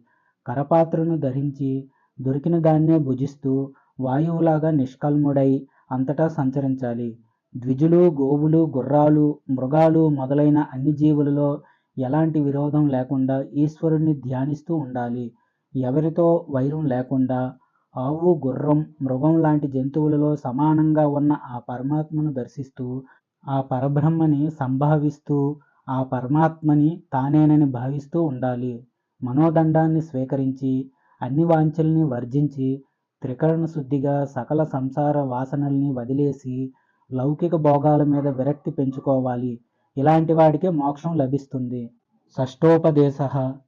ఈ ఉపదేశాన్ని శ్రద్ధగా విన్న నారదుడు తిరిగి బ్రహ్మతో, తండ్రి, తమరు స్వస్వరూపానుసంధానం కలిగి ఉండటాన్ని అభ్యసించిన వారికి మోక్షం వస్తుందని చెప్పారు కదా. భ్రమరకీట న్యాయం ప్రకారం ఆ స్వస్వరూపానుసంధానాన్ని ఏ విధంగా అభ్యాసం చేయాలి అని ప్రశ్నించాడు. అప్పుడు బ్రహ్మదేవుడు ఇలా చెప్పటం ప్రారంభించాడు. నారద, పరివ్రాజకుడు సత్యవాక్ప్రరిపాలకుడిగా, జ్ఞాన వైరాగ్య సహితుడిగా కేవలం శరీరం మాత్రమే మిగిలిన వాడిగా జీవించాలి. అంటే జ్ఞానమే శరీరంగా, వైరాగ్యమే జీవనంగా గ్రహించాలి. ఇలా జీవించే ఆత్మజ్ఞానికి శాంతిదాంతులే నేత్రాలు, మనస్సే ముఖం, అతడి ప్రజ్ఞ విద్య, పృథివ్యాది 25 తత్వాలే 25 అంగాలు, పంచమహాభూతాలే అతడికి అవస్థలు, కర్మ, భక్తి, జ్ఞాన వైరాగ్యాలు శాఖలు, శిరస్సు, జాగృత్, స్వప్న, సుషుప్తి, తుర్యాతీత అవస్థలు, బాహ్య అంతరేంద్రియాలు మొత్తం 14. ఇవన్నీ బురద స్తంభం లాంటి ఆకారంతో జడాలుగా ఉండి సాధనాలు అవుతున్నాయి. యతి అయినవాడు ఈ విధంగా చింతన చేసి, బురదలో కూరుకుపోయిన పడవకి నావికుడిలాగా, మదగజానికి మావటివాడిలాగా స్వబుద్ధితో తన దేహాన్ని, ఇంద్రియాల్ని వశం చేసుకుని, తన స్వస్వరూపం కన్నా అన్యంగా ఉన్నదంతా కల్పితమని, అదంతా నశించేదని గ్రహించి విరక్తితో ప్రవర్తించాలి. తనని తాను శుద్ధ నిర్గుణ పరబ్రహ్మగా భావించుకోవాలి. తనకన్నా ఇతరమైంది తెలుసుకోదగింది ఏదీ లేదని గ్రహించి తనను తానే తెలుసుకోవాలి. ఈ విధంగా ఆత్మస్వస్వరూపాన్ని గ్రహించిన యతి జీవన్ముక్తుడు. పరివ్రాజకుడు ఎప్పుడూ నేనే బ్రహ్మను కాను అని భావించకూడదు. 3 అవస్థలలో కూడా తాను ఆత్మనే అనే భావంతో ఉండాలి. తురియావస్థ అయిన సమాధి స్థితిని అనుభవించాలి. తురియాతీతమైన పరబ్రహ్మను చేరుకోవాలి. యతికి పగటిపూట జాగృతావస్థలో, రాత్రి స్వప్నావస్థలో, అర్ధరాత్రి సుషుప్తావస్థలో కాలం గడిచిపోతూ ఉంటుంది. ఆ తరువాత అతడు తురియావస్థ చేరి తురియాతీతుడు కావాలి. ఇక్కడ చెప్పిన అవస్థలలో ఒకే అవస్థలో తిరిగి 4 అవస్థలున్నాయి. ఒక్కో కార్యానికి సాధనాలైన నేత్రాది 14 ఇంద్రియాలకి వేరువేరుగా వ్యాపారాలున్నాయి. కళ్ళకి రూపాలని చూడటం, చెవులకి శబ్దాలని వినటం, నాలుక రుచి చూడటం, ముక్కుకి వాసన పీల్చటం, వాక్కుకి మాట్లాడటం, చేతులకి పదార్థాలను పట్టుకోవటం, పాదాలకి నడవటం, గుదానికి మలాన్ని, ఆపాన వాయువుని విడిచిపెట్టటం, ఉపస్థికి రతి సుఖానందాన్ని అనుభవించటం, చర్మానికి తాకటం, వీటితో పాటు శబ్దాది విషయాల్ని, వాగాది వ్యాపారాల్ని గ్రహించే మనస్సు ఈ 10 రకాల ఇంద్రియాలకి ఆధీనమై ఉంటాయి. అందుకనే జీవుడు అనగా మానవుడు తన బుద్ధితో తెలుసుకుంటున్నాడు, చిత్తంతో ఆలోచిస్తున్నాడు, అహంకారంతో హుంకరిస్తున్నాడు. ఈ ఇంద్రియాలన్నిటికీ విలక్షణమైన జీవుడు శరీరం మీద అభిమానంతో జీవత్వభావాన్ని పొందుతాడు. ఎలాగైతే ఒక ఇంటిలో నివసించేవాడు ఆ ఇంటి మీద అభిమానాన్ని కలిగి ఉన్నట్టుగా, శరీరంలో ఉన్న జీవుడు కూడా తానున్న శరీరం మీద అభిమానంతోనే సంచరిస్తుంటాడు. జీవుడి ముఖపద్మానికి 8 దళాలుంటాయి. దాన్నే హృదయ కమలం అంటారు. ఆ హృదయ కమలమే జీవుడి నివాస స్థానం. హృదయ పద్మంలో సంచరించే జీవుడి అనుభవాలు ఈ విధంగా ఉంటాయి. 1. జీవుడు తూర్పు దిశలో ఉన్న దళంలో సంచరిస్తున్నప్పుడు పుణ్యానుభవం కలుగుతుంది. 2. ఆగ్నేయ దిశలోని దళంలో సంచరిస్తున్నప్పుడు నిద్రా అలసత్వాలు కలుగుతాయి. 3. దక్షిణ దిశలోని దళంలో క్రూరమైన ఆలోచనలు కలుగుతాయి. 4. నైరుతి దిశలోని దళంలో పాపబుద్ధి. 5. పడమర దిశలోని దళంలో క్రీడల మీద కోరిక. 6. వాయువ్య దిశలోని దళంలో మంచి సంకల్పం. 7. ఉత్తర దిశలోని దళంలో శాంతి. 8. ఈశాన్య దిశలోని దళంలో సంచరిస్తే జ్ఞానం అనేవి జీవుడికి కలుగుతుంటాయి. ఇదే విధంగా జీవుడు పద్మం మధ్యభాగంలో సంచరిస్తున్నప్పుడు అతడికి వైరాగ్యం, కేసరాల మీద సంచరిస్తున్నప్పుడు బ్రహ్మచింతన కలుగుతాయి. ఈ విధంగా హృదయ కమలం జీవుడికి సంచార నిలయంగా ఉంటుంది. జీవుడికి మొదట జాగృత అవస్థ, 2 స్వప్నావస్థ, 3 సుషుప్తి, 4 తురియావస్థ, ఈ 4 దాటిన తర్వాత తుర్యాతీత అవస్థలో ఉండే పరబ్రహ్మ తేజోవంతుడిగా ఉంటాడు. ఆయనే పరబ్రహ్మ అని తెలుసుకోవాలి. జీవుడికి కలిగే 4 రకాల అవస్థలలో ఒక్కో అవస్థలో తిరిగి 4 ఉప అవస్థలు ఉంటాయి. ఒకటి జాగృత అవస్థ. ఇందులో జాగృత అవస్థ, జాగృత్ స్వప్న, జాగృత్ సుషుప్తి, జాగృత్ తుర్యావస్థలు. 2 స్వప్నావస్థ. ఇందులో స్వప్న జాగృత్, స్వప్న సుషుప్తి, స్వప్న తుర్య అనే అవస్థలు. 3 సుషుప్తి అవస్థ. ఇందులో సుషుప్తి జాగృత్, సుషుప్తి స్వప్న, సుషుప్తి సుషుప్తి, సుషుప్తి తుర్య అనే 4 అవస్థలు. 4 తుర్యావస్థ. ఇందులో తుర్య జాగృత్, తుర్య స్వప్న, తుర్య సుషుప్తి, తుర్య అనే అవస్థలు ఉంటాయి. అయితే పై చెప్పిన అవస్థలన్నీ తుర్యాతీతుడైన పరబ్రహ్మకు ఉండవు. ఇక్కడ ఒకే ఆత్మ స్థూల సూక్ష్మ కారణ మహాకారణ దేహాలకు అభిమానులై విశ్వతైజస ప్రాజ్ఞ ఈశ్వర భేదాలతో వివిధ అవస్థలలో సాక్షిభూతుడిగా ప్రకాశిస్తూ ఉంటాడు. అదే ఆత్మ సాక్షిభూతుడిగా గాని మధ్యవర్తిగా అనగా తటస్థుడిగా సమస్తాన్ని దర్శించేవాడుగా గాని ఉంటాడు. అయితే అతన్ని అనగా ఆత్మని అలా భావించటం వీలు లేదు. ఎందుకంటే అతడు ద్రష్ట కాడు. ద్రష్ట సర్వాన్ని మహేంద్రియాది దృశ్యజాతం మొత్తాన్ని తెలుసుకుంటాడు. అందువల్ల ద్రష్టత్వం అనేది ఆ తటస్థుడికి సంభవిస్తుంది. అందువల్లనే తటస్థుడు అనబడేవాడు సాక్షి చైతన్యం ద్రష్ట కాలేడు. ఇక్కడ కర్తృత్వ భోక్తృత్వ అహంకారాలతో నిండిన జీవుడే ద్రష్ట అవుతాడు. అలా కాక ఆత్మే ద్రష్ట అని చెబితే దాని వెంటే దర్శన దృశ్యాలు కూడా ఉంటాయి. కనుక ఆత్మ త్రిపుటరహితుడవుతాడు. అలాంటి పరబ్రహ్మ జీవత్వం లేనివాడు. ఇక్కడ జీవుడు కూడా అహంకార రహితుడని చెప్పటానికి వీలు లేదు. ఇతడు దేహాభిమానం కలిగిన వాడే కనుక అహంకారాదులనేవి ఆ జీవుడికి ఉంటాయి. అలాగే ఘటంలోని ఆకాశం మహాకాశంలాగా చైతన్య ఈసత్వాలకు కూడా భేదం ఉంది. కాబట్టి జీవుడు నిత్యం ఉచ్ఛ్వాస నిశ్వాస రూపంలో సోహం అనే గాయత్రిని జపిస్తుంటాడు. యతి ఈ విషయాలను గ్రహించి దేహాభిమానాన్ని విడిచిపెట్టాలి. ఇలా విడిచిపెట్టిన వాడే పరమాత్మ అవుతాడు. ఇలాంటి సంగం లేకుండా, క్రోధం లేకుండా, మితాహారం భుజిస్తూ ఇంద్రియ నిగ్రహంతో తన శరీరంలోని 9 ద్వారాల్ని మూసి మనసుని పరబ్రహ్మ మీద నిలిపి ధ్యానం చేయాలి. పరివ్రాజకుడికి జనసంచారం లేని ప్రదేశాలు, అరణ్యాలు, కొండ గుహలు సాధనకు పనికివచ్చే స్థలాలు. ఇలాంటి ప్రదేశాల్లో యోగి అయినవాడు బ్రహ్మాత్మైక ధ్యానాభ్యాసం చేయటం ప్రారంభించాలి. యోగీశ్వరుడు యతీశ్వరుడైన వాడు ఆతిథ్యం ఇచ్చే ప్రదేశాలకి, శ్రాద్ధ యజ్ఞాలకి, దేవోత్సవ యాత్రోత్సవ స్థలాల దగ్గరికి ఎప్పుడూ వెళ్ళకూడదు. తనను ఎప్పుడూ జనులు అవమానిస్తూ తిరస్కరించే విధంగా ప్రవర్తించాలి. తాను సత్పురుషుల మార్గాన్ని నిందించకూడదు. 1 వాగ్దండం, 2 కర్మదండం, 3 మనోదండం. ఇలా 3 దండాలతో ఉన్నవాడిని త్రిదండి సన్యాసి అంటారు. ఈ సన్యాసి వాక్ నియమం, కర్మ నియమం, మనోనియమాలను పాటించాలి. యతి విప్రోత్తముల ఇళ్లలో వంట పూర్తయిన తర్వాత మాత్రమే మధుకర వృత్తితో భిక్షాటన చేయాలి. ఇలా చేసిన వాడే ఉత్తమ యతి. ఎవరు ధర్మానుష్ఠానం మీద ప్రీతి లేకుండా ఇతరులను బాధిస్తూ వైరాగ్యం లేకుండా ఉంటాడో అతడు యతి కాడు, నీచుడు. ఎక్కువ పరిచయం ఉన్నవారి ఇంటకు ఎక్కువగా భిక్ష లభించే ప్రదేశాలకి యతి మాటిమాటికి భిక్ష కోసం వెళ్ళకూడదు. ఏ జ్ఞాని అయితే దేహేంద్రియ రహితమైన సర్వసాక్షి సుఖస్వరూపంగా ఉన్నది, స్వయం ప్రకాశమానమైనది అయిన బ్రహ్మతత్వం గురించి తెలుసుకుంటున్నాడో అలాంటి జ్ఞానే వర్ణాశ్రమాతీతుడైన మహాయోగి. నిజానికి మాయ వల్ల మాత్రమే శరీరానికి వర్ణాశ్రమాది కర్మలు కల్పించబడ్డాయి. కానీ ఆ పరబ్రహ్మకి ఇవేవీ లేవు. నేను ఆత్మ బోధ రూపుణ్ణి. అలాంటి నాకు వర్ణాశ్రమాది ధర్మాలు ఎప్పుడూ లేవు. ఇలా ఏ తత్వవేత్త వేదాంత శాస్త్రాన్ని తెలుసుకుంటున్నాడో అలాంటి యోగి మాత్రమే వర్ణాశ్రమాతీతుడు. ఎవడు తన ఆత్మని దర్శించినందువల్ల వర్ణాశ్రమాచార రహితుడై ఉన్నాడో అలాంటి మహాత్ముడే సమస్త వర్ణాశ్రమాలని అతిక్రమించి ఆ పరబ్రహ్మలోనే నివసిస్తుంటాడు.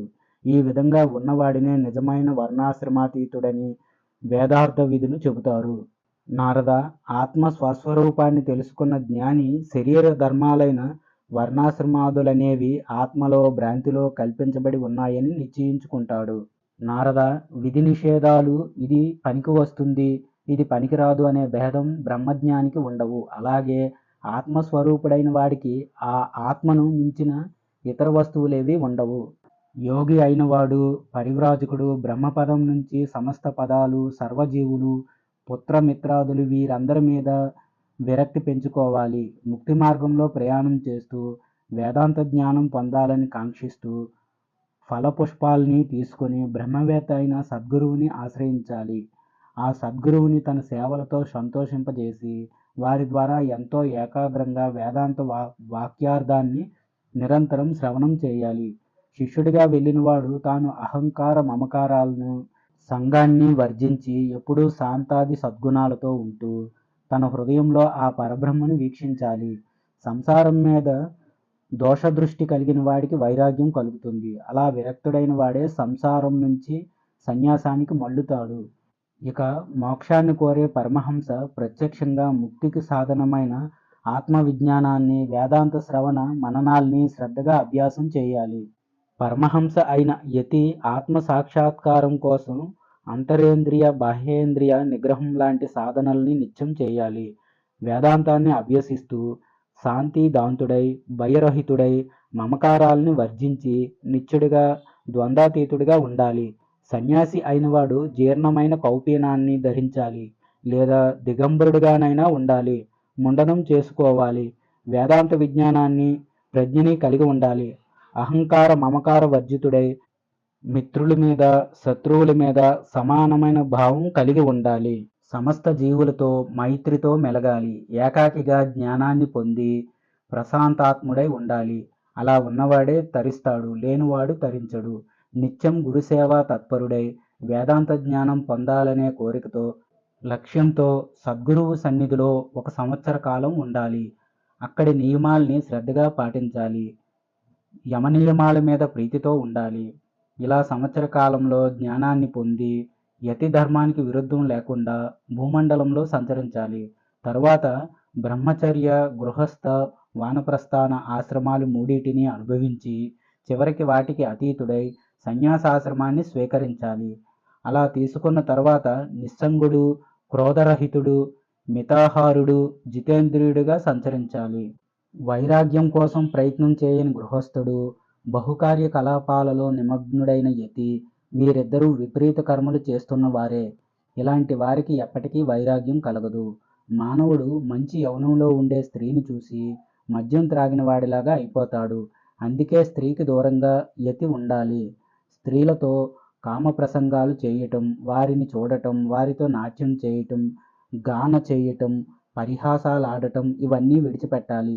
నిరంతరం బ్రహ్మానందంలో మునిగి ఉండే యతికి జపం, యజ్ఞం, పూజ, యోగ సాధనాలు, అగ్ని కార్యాలు లాంటి నియమాలే ఉండవు. అలాంటి యతికి పరమాత్మతో రతే నియమం. అలా పరమార్థ బుద్ధితో ఉండే యతి సమస్త కర్మల్ని, లోకాచారాల్ని విడిచిపెట్టాలి. క్రిమికీటకాలకు, పక్షులు, వృక్షాలు, జీవులకి హాని చేయకూడదు. ఎప్పుడూ నిర్మలమైన బుద్ధితో ప్రశాంతుడై, పూర్ణుడై ఉండాలి. నారద, ఆ తరువాత యతి అంతఃసంగాన్ని కూడా వదిలిపెట్టి లోకంలో సంచరించాలి. స్తోత్రాల్ని పఠించటం, నమస్కారాల్ని స్వీకరించటం, ఆశీర్వాదాలు ఇవ్వటం లాంటివి చేయకూడదు. స్వేచ్ఛగా ఏకాంత ప్రదేశాల్లో సంచరించాలి. సప్తమోపదేశ. నారదుడు తిరిగి బ్రహ్మతో, తండ్రి, యతీశ్వరుడి నియమం గురించి చెప్పండి అని ప్రార్థించగా బ్రహ్మ ఇలా చెప్పటం ప్రారంభించాడు. నారద, విరక్తి భావంతో ఉండే యతి వర్ష ఋతువులో మాత్రమే ఒకే చోట నివసించాలి. మిగిలిన మాసాలలో ఏకాకిగా సంచారం చేస్తుండాలి. భిక్షువైన వాడు భయంతో నిలబడ్డ జింకలాగా ఒకే చోట నిలబడకూడదు. తన ఏకాంత యాత్రని ఆపకూడదు. నదిలో ఈత కొట్టకూడదు. చెట్ల మీదకి ఎక్కకూడదు. దేవతా మహోత్సవాలని దర్శించకూడదు. ఒకే చోట భోజనం చేయకూడదు. తన ఆత్మ కన్నా వేరైనదేదీ లేదని భావించాలి. మధుకర వృత్తితో మాత్రమే ఆహారాన్ని సంపాదించుకోవాలి. నిత్యం తపస్సుతో కృషించాలి. యతి శరీరంలో క్రొవ్వుని పెంచుకోకూడదు. నెయ్యిని నెత్తురులా భావించి విడిచిపెట్టాలి.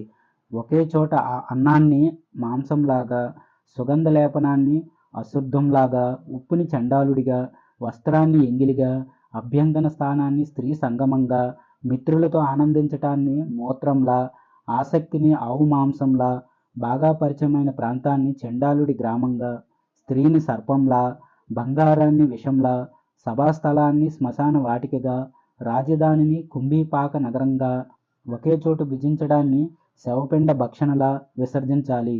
ఈ విధంగా తనకు తెలిసిన ప్రదేశాలను విడిచిపెట్టి, అలాగే దేశాభిమానాల్ని విడిచిపెట్టి, తన శరీరాన్ని ఒక శవంగా, హేయమైనదిగా భావించి, పుత్రుల్ని, మిత్రుల్ని, బంధువుల్ని విడిచిపెట్టి, తన జన్మస్థలాన్ని వదిలి, దానికి దూర ప్రాంతంలో నివసించాలి.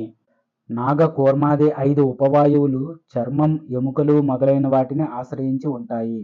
ప్రాణవాయువు శరీరం మధ్య భాగంలో ఉండి, మనం తినే అన్నాన్ని, త్రాగే నీటిని, ఇతర రసాదుల్ని సమీకరణం చేసి, తిరిగి వాటిని వేరువేరు భాగాలుగా చేస్తుంది. అపాన వాయువు శరీరంలోని మలమూత్రాల్ని విసర్జింపజేస్తుంది. ప్రాణాపాన వాయువులు చేసే క్రియలన్నీ వ్యానవాయువు చేతనే జరపబడుతున్నాయి. ఉదాన వాయువు శరీరంలో ఉన్న అన్నాది పదార్థాలని జీర్ణం చేస్తుంది. సమాన వాయువు శరీరానికి పోషణ కల్పిస్తుంది. ఇక ఉపవాయువులైన నాగవాయువు త్రేణుపుని, కూర్మవాయువు కళ్ళు తెరవటం, మూయటం అనే క్రియలని, కృకురవాయువు తుమ్ములని, దగ్గుని, దేవదత్త వాయువు నిద్రాది కార్యాలని, ధనుంజయ వాయువు మరణించిన శరీరాన్ని ఉబ్బేటట్టుగా చేస్తాయి. నాడీ స్థాన భేదాలు, ఆయా ప్రాణాది వాయువుల భేదాలు, ఆ వాయువులు ఉండే స్థానాలు, ఆయా వాయువులు చేసే వివిధ రకాల కార్యాలు, వీటన్నింటినీ గురించి ముందుగా తెలుసుకోవాలి. తరువాత శరీరంలోని నాడులన్నీ శుద్ధి చేసుకోవటం కోసం చెప్పబోయే విధానాలని సాధకుడు శ్రద్ధగా ఆచరించాలి. యోగ సాధకుడు ఒక చక్కని ప్రదేశంలో ఆశ్రమాన్ని నిర్మించుకొని, ఆ ఆశ్రమంలో చెక్కతో తయారు చేసిన ఒక ఆసనాన్ని వేసుకోవాలి. అది మరీ ఎత్తుగా, వెడల్పుగా లేకుండా ఉండాలి. దాని మీద దర్భాసనాన్ని, దానిపైన మెత్తటి కంబళిని వేసుకొని, యోగాభ్యాసానికి అనుగుణమైన శస్త్రికాది ఆసనాలలో ఏదో ఒక ఆసనంలో కూర్చొని యోగ సాధన చేయాలి. ప్రశాంతమైన మనసుతో శరీరాన్ని స్థిరంగా ఉంచి, చూపుని నాసికాగ్రంపై నిలపాలి. నోటిలోని దంతాలను తాకకుండా నాలుకను తాళువులోకి చేర్చి నిరామయంగా యోగముద్రతో కొంచెం తలను వంచాలి. తరువాత చిన్ముద్రని ధరించి ప్రాణాయామాన్ని అభ్యసించాలి. రేచక పూరకాలతో వాయువుని శోధించాలి. రేచకం, పూరకం, అంతరకుంభకం, బాహ్య కుంభకం అనే 4 వాయువులు క్లేశాలనే ప్రాణాయామం అని చెబుతారు. కుడి చేత్తో ఎడమ ముక్కు రంధ్రాన్ని మూసి మెల్లగా పింగళా నాడితో అనగా కుడి ముక్కు రంధ్రంతో లోపల ఉన్న వాయువుని బయటకు వదలాలి. తిరిగి ఎడానాడితో అనగా ఎడమ ముక్కు రంధ్రం వాయువుని 16 మాత్రల కాలం పూరించి, ఆ పూరించిన వాయువుని 64 మాత్రల కాలం కుంభించాలి. కుంభించిన ఆ వాయువుని తిరిగి 32 మాత్రల కాలం పింగళా నాడి ద్వారా బయటకు వదలాలి. తిరిగి ఇదే విధంగా చాలాసార్లు ప్రాణాయామాన్ని ఆచరించాలి. కుండలో నీళ్లు నిండా పోసినట్లుగా వాయువుతో శరీరాన్ని అంతా నింపాలి. ఆ విధంగా నిండుగా వాయువు పూరించటం వల్ల నాడులన్నీ వాయువులతో నిండిపోతాయి. ఈ విధమైన అభ్యాసం వల్ల సాధకుడి శరీరంలో ఉండే 10 రకాల వాయువులు చక్కగా చలిస్తాయి. ప్రాణాయామం చేయటం వల్ల హృదయ కమలం కూడా చక్కగా వికసిస్తుంది. అష్టమోపదేశః. తరువాత నారద మహర్షి బ్రహ్మతో, తండ్రి, సంసారం నుంచి ఎలా తరించాలో బోధించండి అని ప్రార్థించాడు. అప్పుడు బ్రహ్మదేవుడు ఓంకారం, పరబ్రహ్మకి సంబంధించిన విభాగాలు, వ్యష్టి, సమిష్టి రూపాల గురించి ఇలా చెప్పటం ప్రారంభించాడు. నారద, ప్రణవం అనగా ఓంకారం 10 రూపాలుగా ఉంటుంది. 1 సంహార ప్రణవం, 2 సృష్టి ప్రణవం, దీన్నే బ్రహ్మ ప్రణవం అంటారు. ఇది తిరిగి బాహ్య, అంతర, బాహ్యాభ్యంతర అని 3 విధాలుగా ఉంటుంది. 3 అంతర ప్రణవం, 4 బాహ్య ప్రణవం, 5 బాహ్యాభ్యంతర బ్రహ్మ ప్రణవం, 6 అంతః ప్రణవం, 7 వ్యవహారిక ప్రణవం, 8 బాహ్య ప్రణవం, 9 ఆర్ష ప్రణవం, 10 ఉభయాత్మక విరాట్ ప్రణవం అని, వీటిలో సంహార ప్రణవం, బ్రహ్మ ప్రణవం అనేవి అర్ధమాత్ర సమయమే ఉంటాయి. అలాగే వీటిలో చెప్పబడ్డ వ్యవహారిక ప్రణవం సాధారణంగా అందరూ జపించతగింది. దీన్నే మానుష ప్రణవం అని కూడా వ్యవహరిస్తారు. బాహ్య ప్రణవం అంటే భేరీస్వర నినాద శబ్దం. ఆర్ష ప్రణవం అంటే మహర్షులు మాత్రాగణన విధితో స్వరయుక్తంగా చెప్పేది. ఇక ప్రణవం అంటే అది పరబ్రహ్మమే. ఓంకారం అనే ఏకాక్షరాన్ని అంతఃప్రణవంగా తెలుసుకోవాలి. ఈ అంతఃప్రణవం తిరిగి 8 విధాలు. 1 అకారం, 2 ఉకారం, 3 మకారం, 4 అర్ధమాత్ర, 5 నాదం, 6 బిందువు, 7 కళ, 8 శక్తి అని వీటిలో అకార, ఉకార, మకార, అర్ధమాత్రలు అనే 4 మరికొన్నిటితో కలిసి ఉంటాయి. ఈ 4 మాత్రల్లో అకారానికి 10,000 అవయవాలు, ఉకారానికి 1000 అవయవాలు, మకారానికి 100 అవయవాలు, అర్ధమాత్రకి ఎన్నో అవయవాలు ఉన్నాయి. ప్రణవాలలో విరాట్ ప్రణవం అనేది సుగుణమైతే సంహార ప్రణవం అనేది నిర్గుణ ప్రణవం. ఇక సృష్టి ప్రణవం అనేది సుగుణ నిర్గుణ స్వరూపంగా ఉంటుంది. ఈ సృష్టి ప్రణవం ప్లుత రూపంలో ఉంటుంది. దీనితో పాటు విరాట్ ప్రణవం కూడా ప్లుతమే. సంహార ప్రణవం మాత్రం ప్లుతకాలీనంగా ఉంటుంది. ప్లుతానికి 3 మాత్రలు, విరాట్ ప్రణవానికి 16 మాత్రలు, 36 తత్వాలకి అతీతంగా చెప్పబడ్డాయి. విరాట్ ప్రణవానికి చెప్పిన 16 మాత్రలు ఈ విధంగా ఉంటాయి. 1 అకారం మొదటి మాత్ర, 2 ఉకారం, 3 మకారం, 4 అర్ధమాత్ర, 5 నాదం, 6 బిందువు, 7 కళ, 8 కళాతీతం, 9 శాంతి, 10 శాంత్యతీతం, 11 ఉన్మని, 12 మనోన్మని, 13 వైఖరి, 14 మధ్యమ, 15 పశ్యంతి, 16 పర. తిరిగి ఈ విరాట్ ప్రణవం స్థూల సూక్ష్మ భేద తుర్యాలనే 4 భేదాలతో 64 మాత్రలవుతుంది. వీటిలో ఒక్కో మాత్ర ప్రకృతి పురుష భేదాలతో 2 విధాలుగా అవుతోంది. ఇలా మొత్తం 128 భేదాలతో నిండిన మాత్రలతో సుగుణ నిర్గుణ రూపాల్ని ధరిస్తుంది. బ్రహ్మ ప్రణవం ఇది ఒక్కటే రూపంతో ఉంటుంది. ఇది సకల ప్రపంచానికి ఆధారంగా, పరంజ్యోతి స్వరూపంగా, సర్వవ్యాపకంగా, సర్వదేవతా స్వరూపంగా ఉండి సకల ప్రపంచాన్ని తనలో లీనం చేసుకుంటుంది.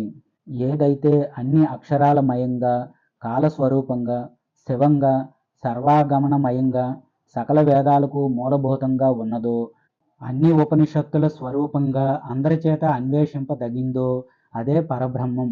భూత భవిష్యత్ వర్తమాన కాలాలే స్వరూపంగా ఉన్నది. 3 కాలాల్లో అవ్యయ రూపంగా ఉండేది, మోక్షప్రదమైనది అయిన ఆ పరబ్రహ్మ స్వరూపమే ఓంకారం అని తెలుసుకోవాలి. తమేవాత్మానం విద్ధి అనే శృతి ప్రమాణంతో పరబ్రహ్మ వర్ణించబడ్డాడు. ఆ పరబ్రహ్మ ఏకం, అమృతం, అజరమైనది. పరబ్రహ్మని ఓంకార రూపుడని గ్రహించిన జ్ఞాని తాను కూడా ఆ పరమాత్మే అవుతాడు.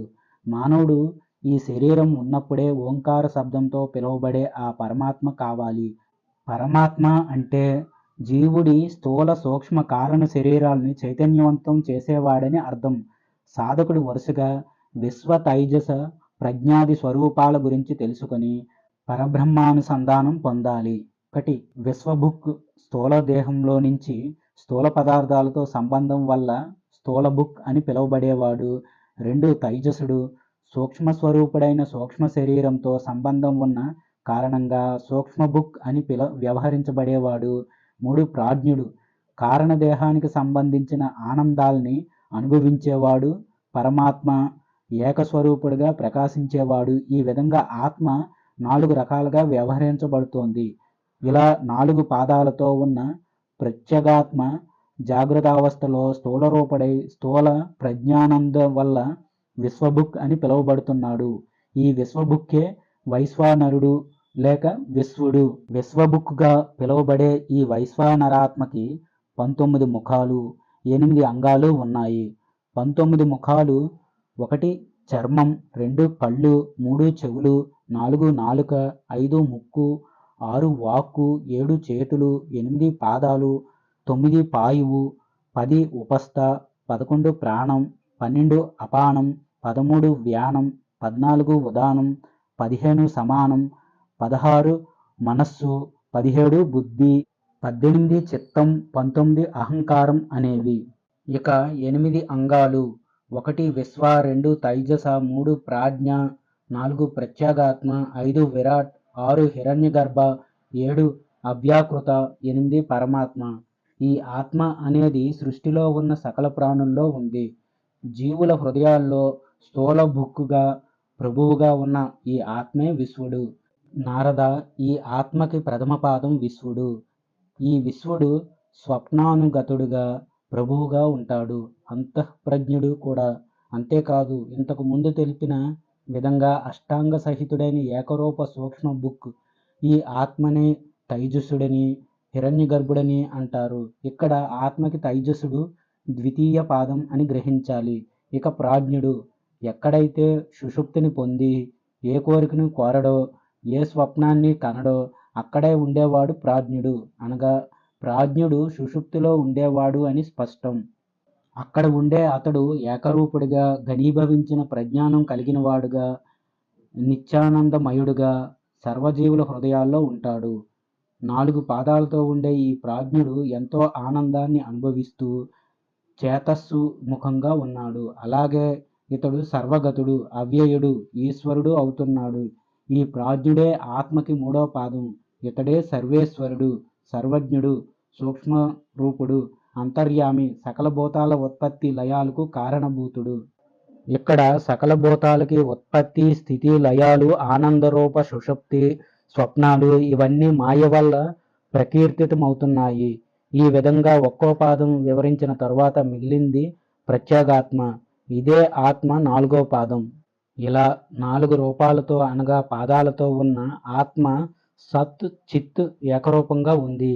ఈ 3 రకాల అవస్థలలోని ప్రతి అవస్థలో 1 జ్ఞాత, 2 అనుజ్ఞాత, 3 అననుజ్ఞాత అని 3 విధాలుగా వికల్పాలు కూడా పుడుతున్నాయి.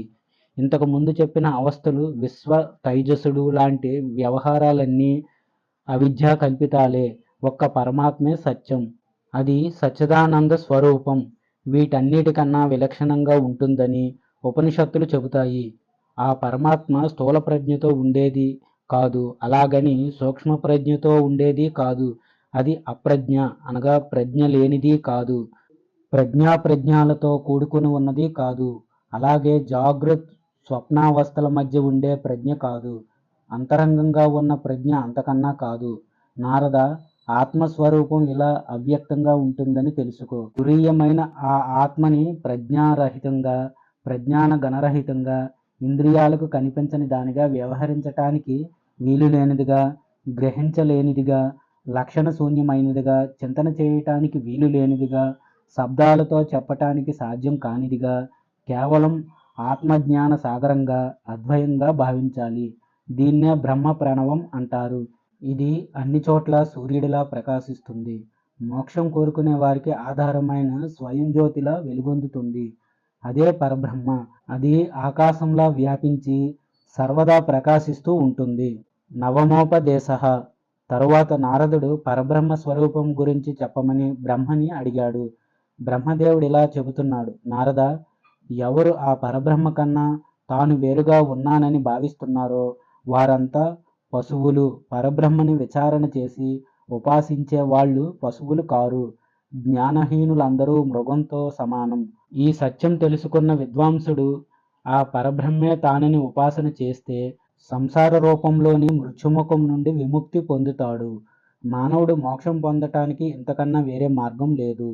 ఈ కాలాలనేవి జగత్తుకి కారణం కాదు. కాలాదులంటే 1 కాలం, 2 స్వభావం, 3 నియతి అనగా పుణ్యపాప కర్మలు, 4 యదృచ్ఛ, 5 పంచభూతాలు, 6 పురుషుడు. ఇవన్నీ ప్రత్యేకంగా జగత్తుకి కారణాలు కావు. ఇక జీవుడు, ఇతడు కూడా సుఖదుఖాల్ని అనుభవిస్తూ ఉంటాడు కనుక జగత్తుకి కారణభూతుడు కాడు. అద్వితీయుడైన పరమాత్మ కారణభూతాలైన కాల స్వభావాదుల్ని నియమిస్తున్నాడు. అలా నియమించే పరమాత్మనే బ్రహ్మజ్ఞానులు తమ జ్ఞానంలో దర్శించారు. వారు దర్శించిన బ్రహ్మశక్తి త్రిగుణాత్మకంగా ఉంది. ఆ కారణ బ్రహ్మం అనేది ఒక బండి చక్రం రూపంలో ఉంది. ఆ బండి చక్రానికి కారణావస్థ అనే పట్టా ఉంది. దానికే సత్వ, రజ, స్తమో గుణాలు 3 ఉన్నాయి. సొంతమైన 16 వికారాలున్నాయి. 50 రకాల భేదాలనే ఆకులున్నాయి. ఆ ఆకుల్ని పోషిస్తూ 20 కీలకాలున్నాయి. వాటితో పాటు 6 అష్టకాలు కూడా ఉన్నాయి. ఆ చక్రానికి విశ్వం రూపంలో ఒక కామ్యపాశం ఉంది. దానికి 3 మార్గభేదాలున్నాయి. అలాగే ద్వంద్వాలకి నిలయమైన అజ్ఞానం ఉంది.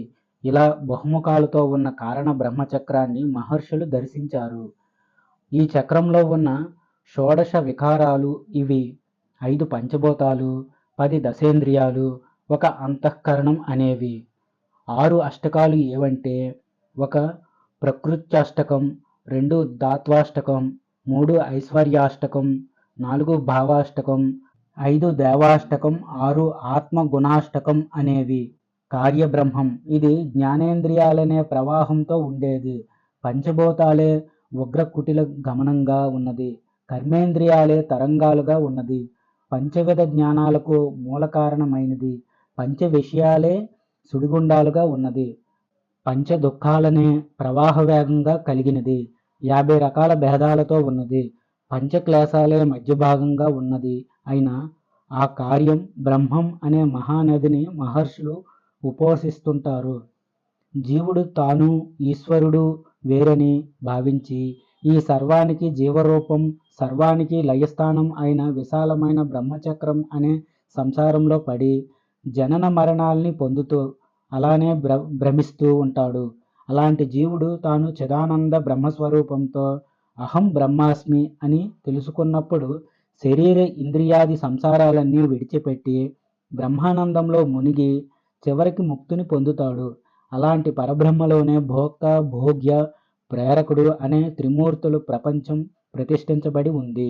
ఈ ప్రపంచానికి ఆ పరబ్రహ్మ స్థిర ప్రతిష్ట, జగత్తు మిథ్య, బ్రహ్మ సత్యం. అక్షర బ్రహ్మజ్ఞానులైన వారు పంచకోశ వికారమైన ఈ శరీరంలో సర్వశేషిగా ఉండే ఆ పరమాత్మను తెలుసుకొని చివరికి ఆ పరమాత్మలోనే లీనమైపోయి మూల ప్రకృతి నుంచి విముక్తి పొందుతున్నారు. 1 వికారంతో కూడుకున్నది క్షర జగత్తు, 2 వికారాలు లేనిది అక్షర బ్రహ్మం. వీటిలో మొదటిది నశించేది, రెండోది నశించనిది. ఇలా క్షర అక్షరాలు రెండూ కలిసి ఉన్న జగత్తుని స్వతంత్రుడైన ఈశ్వరుడు, అస్వతంత్రుడైన జీవుడు ఇద్దరూ భరిస్తున్నారు. ఇక్కడ కర్తృత్వ, భోక్తృత్వ భావం వల్ల జీవుడు బంధించబడుతున్నాడు. అయితే అదే జీవుడు తాను ఆ పరబ్రహ్మని అని గ్రహించినప్పుడు అన్ని పాశాల నుంచి విముక్తుడవుతున్నాడు. జన్మరహితులైన ఈ జీవుడు, ఈశ్వరుడు ఇద్దరూ క్రమంగా అనంతుడైన ఈశ్వరుడిగా, అసమర్థుడైన జీవుడిగా అవుతున్నారు. వీటితో పాటు జన్మ అనేదే లేని మాయ ఒకటి ఉంది. అది కూడా భోక్తృ, భోగ్య వస్తువులతో కూడి ఉంది. జీవేశ్వరుల్ని కల్పించేది ఈ మాయే. ఇది ఈశ్వర సన్నిధానంలో ఉంటుంది. ఈ విధంగా ఈశ్వర, జీవ, మాయ అనే 3 పరబ్రహ్మ స్వరూపమే అని తెలుసుకున్న జీవుడు తాను కూడా విశ్వరూపుడవుతాడు. ఇక్కడ మాయ అనేది నశించేది. అవిద్యాదుల్ని నాశనం చేసే ఈశ్వరుడు అక్షరమైనవాడు, అద్వితీయుడు, స్వయం ప్రకాశకుడు, పరమాత్మ. ఆయనే మాయని, పురుషుడిని నియమించాడు. అలాంటి పరమాత్మని ధ్యానించటం వల్ల నేనే బ్రహ్మని అని స్వస్వరూపాన్ని తెలుసుకోవటం వల్ల విశ్వమాయా నివృత్తి జీవుడికి కలుగుతుంది. ఆ పరబ్రహ్మే తానని తెలుసుకున్న వాడికి సమస్త సంసార పాశాలు తెగిపోయి అతడికి అవిద్యాది 5 రకాల బాధలు తొలగిపోవటం వల్ల జనన మరణరాహిత్యం కలుగుతుంది. ఇలా ఆ పరబ్రహ్మని ధ్యానిస్తూ సరైన శాశ్వత తత్వాన్ని తెలుసుకొని కేవల స్వరూపుడైన ఆప్తకాముడైన వాడు అమృతత్వాన్ని పొందుతాడు. ఈ శరీరంలో నిత్యం సుస్థిరంగా ప్రకాశిస్తూ ఉంటాడు ఆ పరమాత్మ. అలాంటి పరమాత్మ నాశరహితుడిగా గ్రహించాలి. ఆయన కన్నా వేరుగా తెలుసుకోదగిన ఉత్తమ పదార్థం మరొకటి ఉండదు. భోక్త అయినవాడు జీవుడు, భోగ్యమైనది పదార్థం, ప్రేరకుడు ఈశ్వరుడు. ఈ 3 రూపాలని ప్రపంచ రూపంగా బ్రహ్మంగా తెలుసుకోవాలి. ఆత్మవిద్యకి, తపస్సుకి మూల కారణమైనది ఈ పరబ్రహ్మమే. ఎవడైతే ఈ విషయాన్ని గ్రహించి స్వస్వరూపాన్ని ధ్యానిస్తాడో అలాంటి పరమాత్ముడికి శోకాలనేవే ఉండవు, మోహం అసలు ఉండదు. అందుకే అతడు అంతటా ఏకత్వాన్నే దర్శించగలుగుతాడు. 3 కాలాలు అనగా భూత, భవిష్యత్, వర్తమానాలు ఆ విరాట్ స్వరూపుడి స్వరూపాలే. ఆయనకి నాశనం లేదు. ఆ పరబ్రహ్మం అణువు కన్నా చిన్నది, మహత్తు కన్నా పెద్దది. అది సమస్త ప్రాణుల బుద్ధి అనే గుహల్లో ఉన్నది. ఈశ్వరుడి అనుగ్రహంతో ఎవడైతే ఆ ఆత్మని దేనికి వశం కానిదిగా, విషయ భోగ సంకల్పరహితమైనదిగా, సమర్థమైనదిగా, పరబ్రహ్మగా తెలుసుకుంటాడో ఆ మహాత్ముడు సమస్త శోకరహితుడవుతాడు. పరబ్రహ్మకి పాదాలు లేనప్పటికీ సుదూరంగా ప్రయాణిస్తున్నాడు.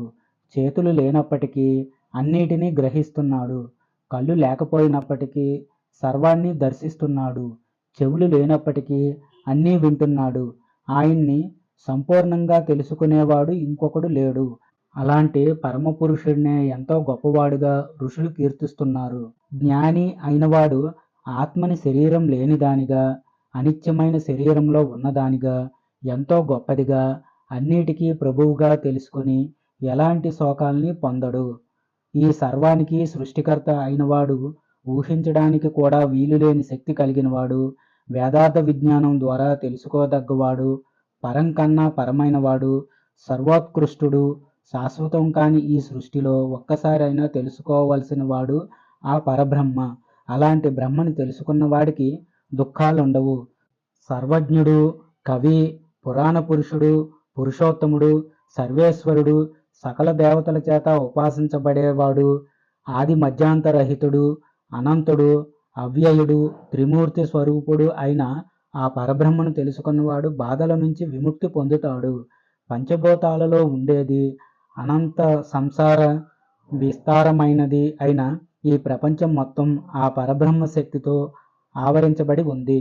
ఇంకా చెప్పాలంటే పంచీకరణ తత్వాలకి అన్యంగా ఉన్న ఏ పరమతత్వం అయితే మహత్తు కన్నా మహత్తుగా, స్వరూప తేజోమయంగా, శాశ్వతంగా, శివంగా ఉన్నదో ఆ ఆత్మే పరబ్రహ్మం. పరబ్రహ్మ కన్నా పరమైన ఆ పరబ్రహ్మ తత్వాన్ని దర్శించిన వాడే మోక్షాన్ని పొందుతాడు. నారద, దుష్ట మార్గం నుంచి బయటికి రానివాడు ఆత్మని పొందలేడు. అలాగే ఇంద్రియలోలుడైన వాడు, అశాంతితో ఉన్నవాడు ఆత్మని పొందలేడు. కేవలం ప్రజ్ఞానం వల్లనే ఈ ఆత్మను పొందగలడు.